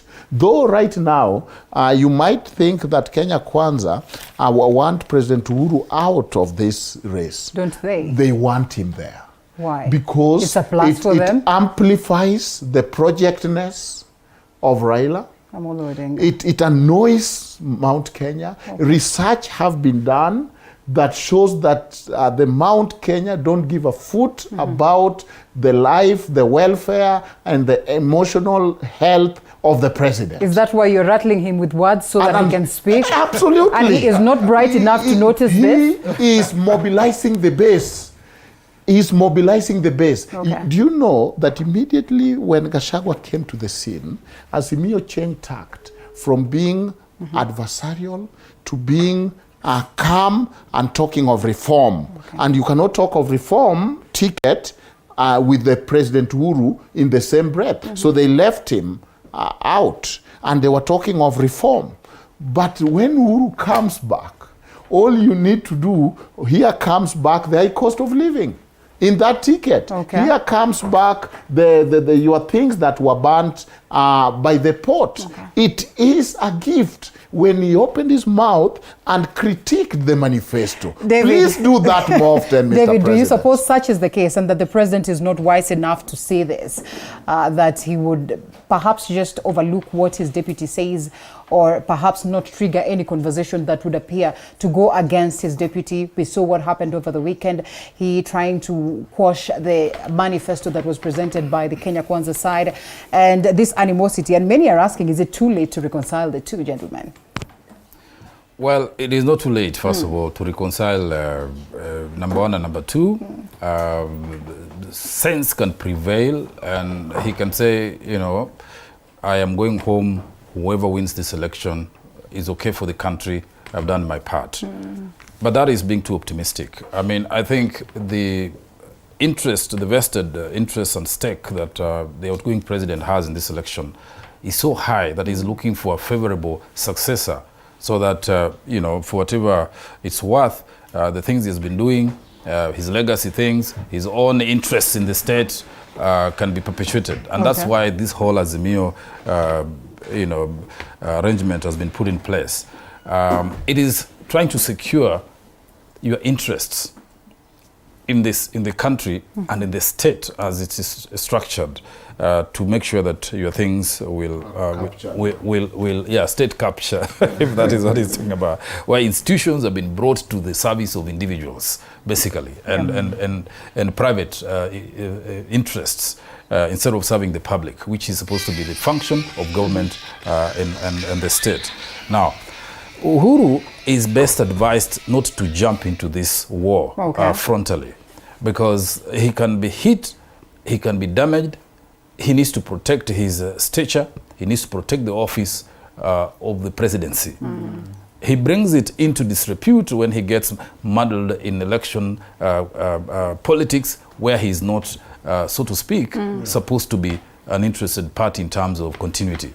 Now, this is a very unique system, and if this succeeds, it sets a very dangerous precedent for future leaders, that will always choreograph the politics of the country to achieve your objectives and make sure that you are succeeded by whoever you prefer. Now, that is harmful to our constitutional makeup, because it presumes that citizens will every 5 years have opportunity to select or elect a person of their choice from the choices that are presented. That is why this whole Uhuru participation at the center of this election is troublesome for many of us. But even the people who have supported Raila in the past think that this cohabitation with the Uhuru to achieve his objectives is harmful to his own bid. Because it's too direct, it's too overt. I mean, if it had been done in a subtle manner, of course, everybody tries to get all factors to be in their favor. If Raila had done so in a subtle manner, without the face of the outgoing president as the chief campaigner for him, perhaps people would be looking at things differently. And because the outgoing president has his own staff issues, which have made him, his popularity go down, that is being transferred by default. If the president stayed true to his words, kumi yako kumi yangu, yes, would the script have been different today? First of all, the expectation is that a president would support his deputy because they've worked together. So the decision by Uhuru not to support Ruto is unconventional. Not that it doesn't happen, in other countries it doesn't happen, in Africa, but to the extent that he goes against him clearly, overtly, directly, and decampaigns him, is a very strange occurrence. He would sit back and say, look, I'll support the other person, but you fight on your battle if you want. But he's leading the onslaught on him. So it has become, this election is first and foremost a contest between Raila and Ruto, but secondly is also a contest between Ruto and his boss, Uhuru Kenyatta, which is an unfortunate eventuality, and that's how history will record it. In the event that they say, let's reconcile the gentlemen, and President Uhuru Kenyatta is open to it, I mean, the biggest surprise happened with the handshake, and therefore nothing is impossible. What would you advise your boss to do? No, not my boss. Not your boss. This one person that you support. Deputy President William Ruto. I think run from it as far as possible. Is it? Because Raila has become the sin bearer, as he aptly put it. The Kenyans are not happy, and this anger will translate in the voting and the euphoria and mobilization. Coming to embrace you at this point will mean that then the idea of the saving, as savior cannot again be seen to be not savior. There is saving grace. Cannot be friends with the enemy. Not so much enemy, but the bad things. And to be honest, if our deputy president was in the government. Is he not in the government? And Honorable Raila was not the de jure or de facto deputy president.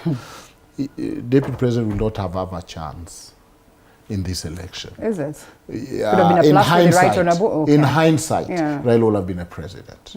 I've even met people from Nini, unless they are lying, but they will have been very excited with change. Okay. But now we have a former prime minister who thought it was going to be a quick in and out. I go back to my base. It is getting hard to campaign in coast when you can't deal with the land issue.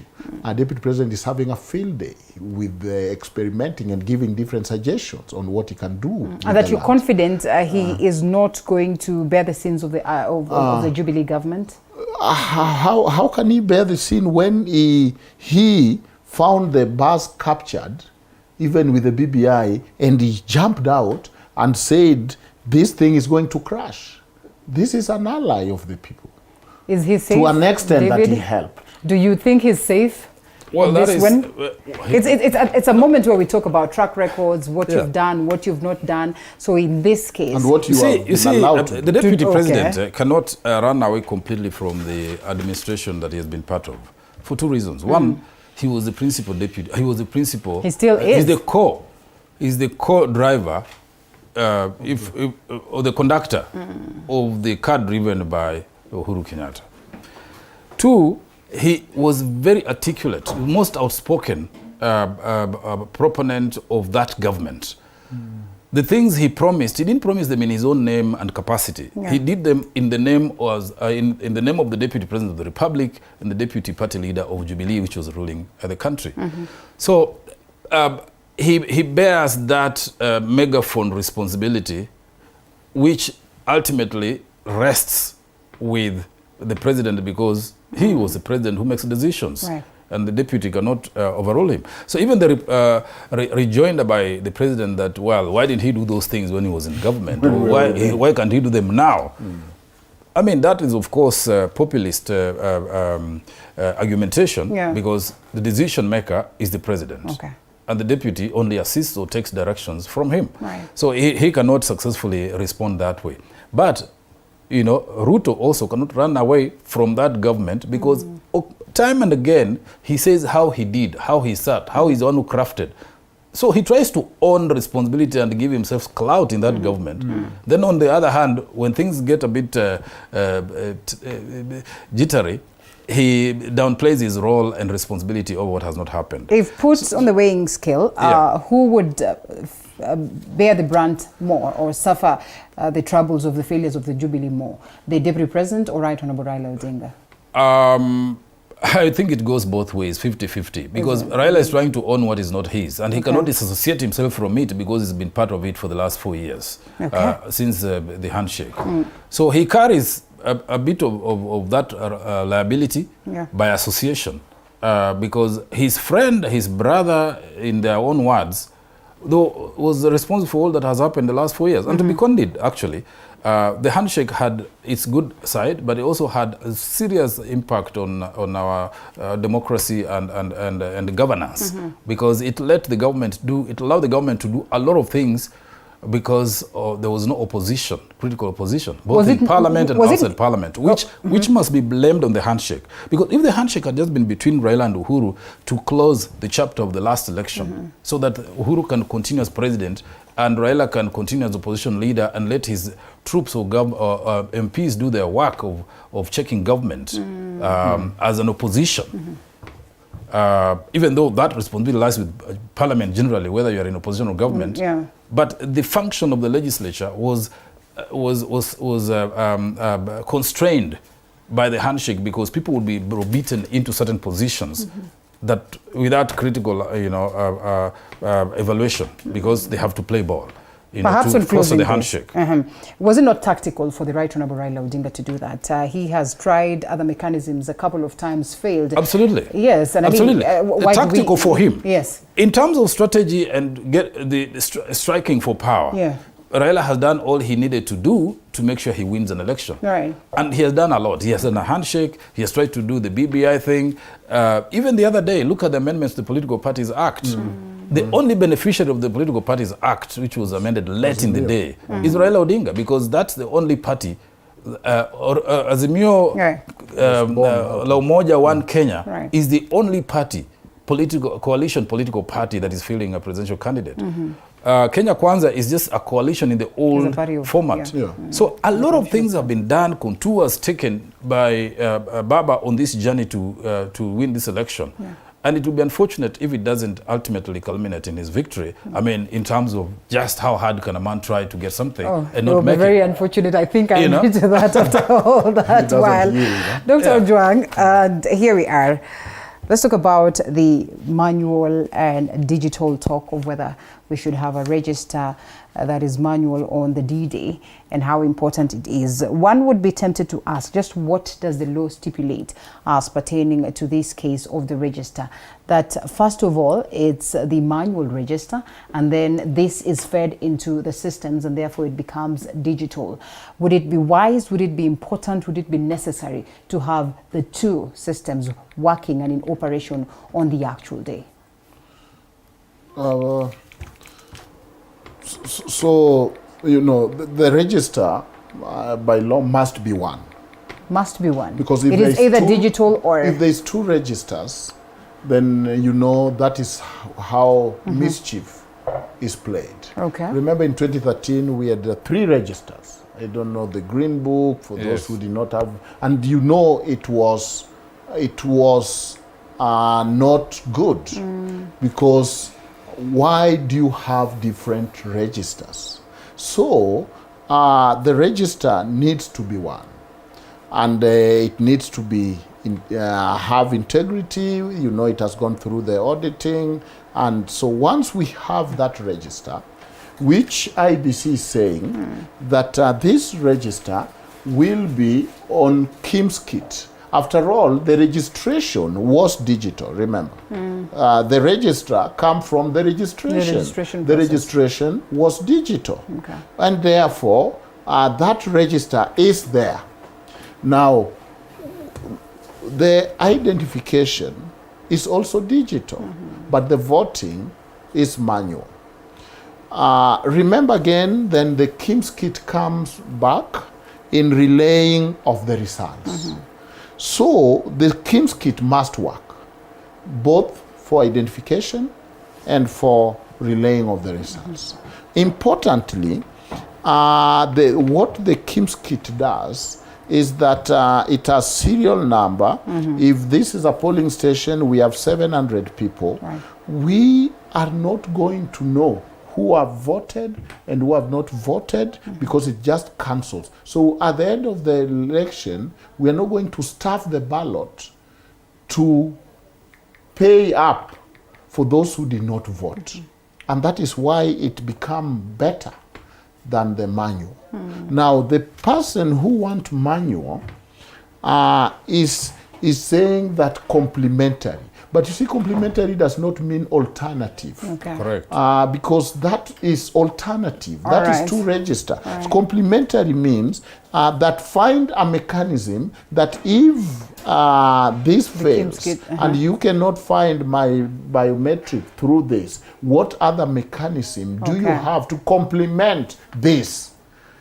To complement a physical register would not be then a complement. Physical register. Would it not be hard to counter that in court? But so then, which one do you mark? Because once the digital one, if I'm moving on with the digital, then I move to the manual one. Then do I start marking the manual at what point? It means I must start and go along with both of them, which is double work. Isn't it? Right. Because I'm finding you on digital, which is marking you off, then I go to a manual and I again cancel you with the rule. But then IEBC says that this will be a backup plan, that we'll just have it somewhere. But then again, focus on the digital. In the event that the digital aspect then fails, where we're expecting to have like 4 sets of KIMS kits. So it's 1, it fails, and then we have 4 4 in the ward. Yeah. But digital and KIMS kit must work. Because there is no reason they don't even require internet. They just need to be charged. And they have 3 batteries. They have even solar system. They should not do what happened in 2013, where in some stations in Nairobi, they were brought without a charge. Then the POs were told, go manual. Going manual have this implication. I can see in this polling station that so-and-so's name is not marked. Then I can compensate by voting. But in the digital, I cannot tell. And that is why if I give you a register with the ID, then you can say, I have Duncan's ID. Let me check whether his name has been marked or it has not been marked. Then I enter, then I vote on behalf of Duncan, who is not physically there. But you see, with the digital, you must be physically there. You'll be recognized, as IBC is saying, by your face, by your all the 10 fingerprints, by you giving us the full ID, because the ID that is on the wall is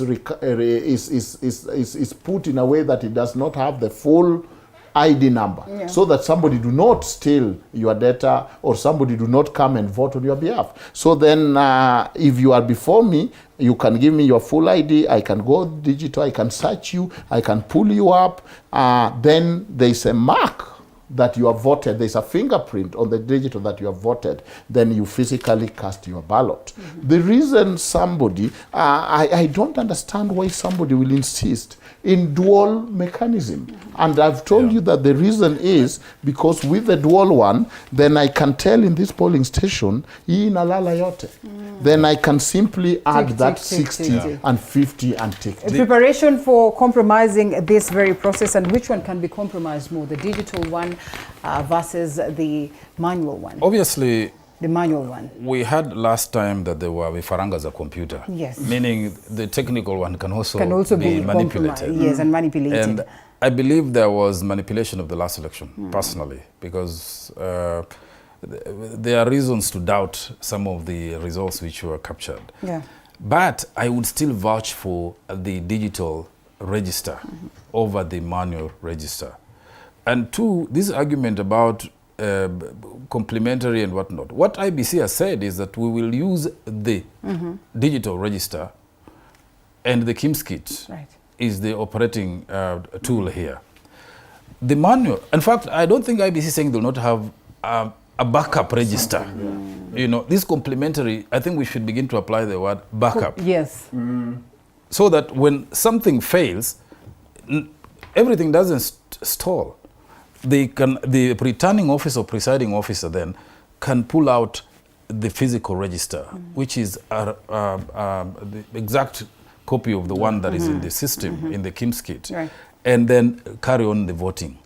But you know, rigging an election and having gone through the process, the rigorous process of this election, the voting and tabulation and declaration of results, it is not easy to actually steal this election. All right. Because first, even with the manual register, you're not going just to fill names and put there and enter them. As well. Even with the manual register, you still need the KIMS kit because you have to transmit that result anyway. The only part of failure that will render the use of the manual register necessary is in identification of the voter. Because even if you fill this thing manually, you still need to scan the form with the results using the same KIMS kit to the tallying center. So the KIMS kit must work, otherwise there's no election. So this insistence on a register, digital or not, to me is a bit superficial. Two, there is witnessing to this exercise. Every polling station has agents of all the aspirants, candidates. So when will the presiding officer take the manual register, fill and stuff ballot papers? Where are the agents? Because they must certify the whole exercise all the way. All right. Including signing on the results. So it means people will collude. You'll buy the presiding officer, you'll buy the agents, all of them in that polling station, and you'll have to agree with the people in charge of the tallying center handling the portal that the results which are coming should be agreed. Because IBC is going to be transmitting updates live. I mean, once people vote, this thing is being tabulated. They're automatically real time. And I mean, this time around it will even be worse because the interested parties then are allowed to have people that are tallying. Yes, the agents of all the political party or the presidential candidates will be there witnessing. I vote like this. My vote is reflected straight away in the portal there. Right. IBC will give us an update every hour. How many people have voted real time around the country up to the time they close. By the time they close the polling stations, at 6, at 5. All this is information. They can tell you how many people voted without having to go to refer to anybody because it shows in the system. Okay. So it's not easy to rig this election, as it were. It is not easy at all. I mean, unless you don't have agents. That is fortunately. What do you mean, unfortunately, Duncan? For those ones that would, so people must get the numbers. If you're banking on rigging or technical or whatever things or deep state. And deep state is on both sides in this election. Okay. It's both in Kenya Kwanza and on this side. But all there's a deep state. Because the two candidates all have deep state connections. Okay. So that's why the deputy president will tell you, you just go and vote. Don't worry about the vote. It is protected. Don't you think Right Honorable Raila Odinga then is right in this capacity, a little bit apprehensive looking at what has happened to him previously, and perhaps this could have informed the same. Gentlemen, allow us to take a quick short break and then we come back in 20 minutes. We close it.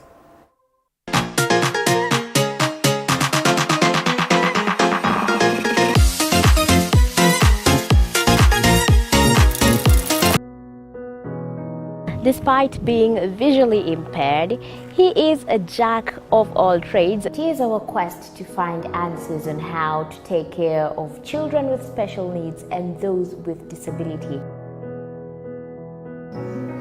You do not need to see musical notes to understand music, but rather to have your soul feel the vibe.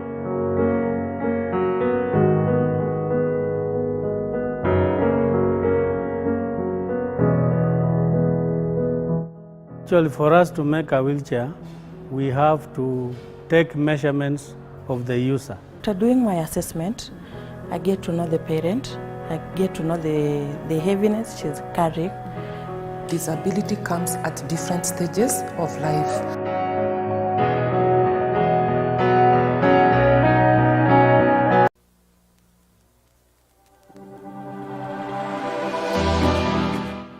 Well, do you know what's happening around you? Morning Cafe with heated political debates. Baraza la Siasa. Hiyo kitu azungumzie, angalie hali ya maisha ya watu. Informative health discussions. Business, farming. Tasty Wednesday, Fitness Thursday, and Feel Good Friday with amazing DJs, celebs, waimbaji, kuna comedians, alafu kuna wajinga, and music bands every Monday to Friday from 6 a.m. to 9 a.m.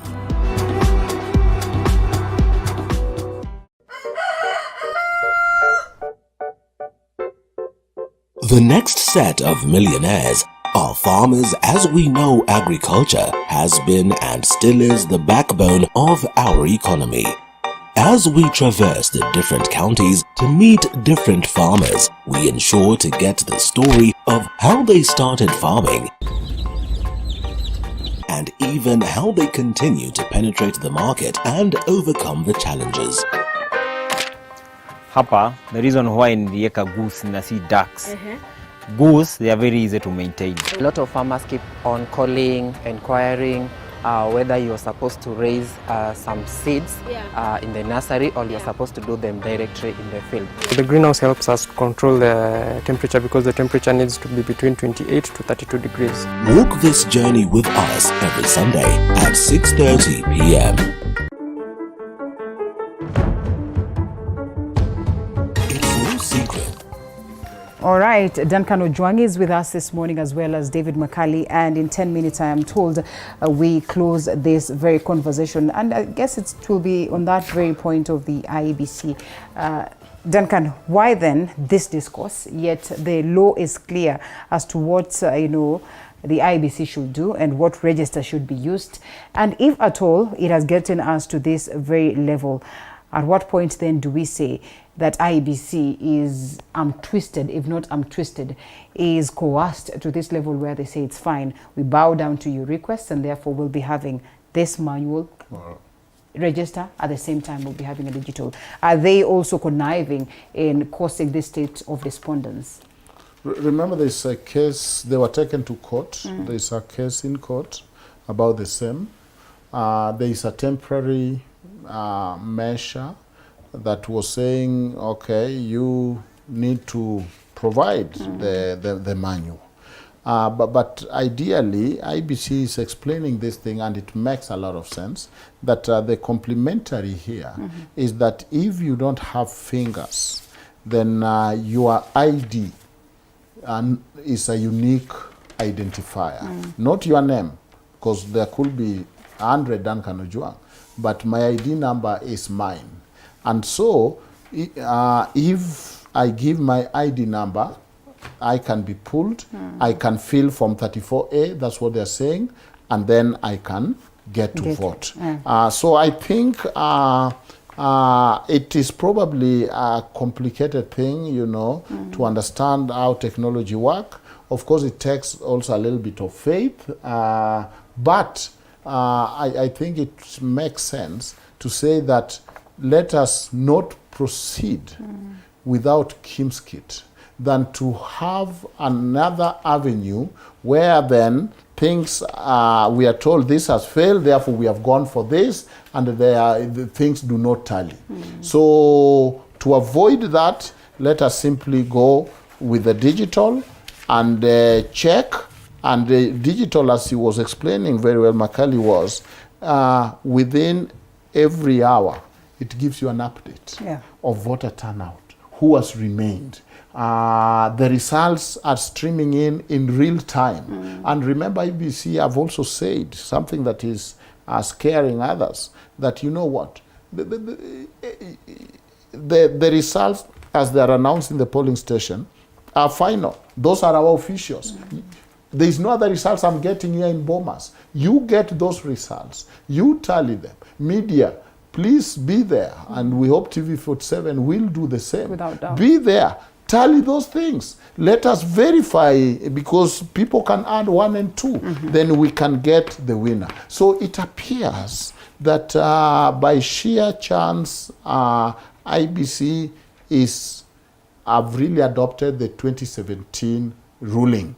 That was a big problem, and they have implemented it, and now they are ready to go. And I think if there is any need or there is any gap, let them meet the stakeholders.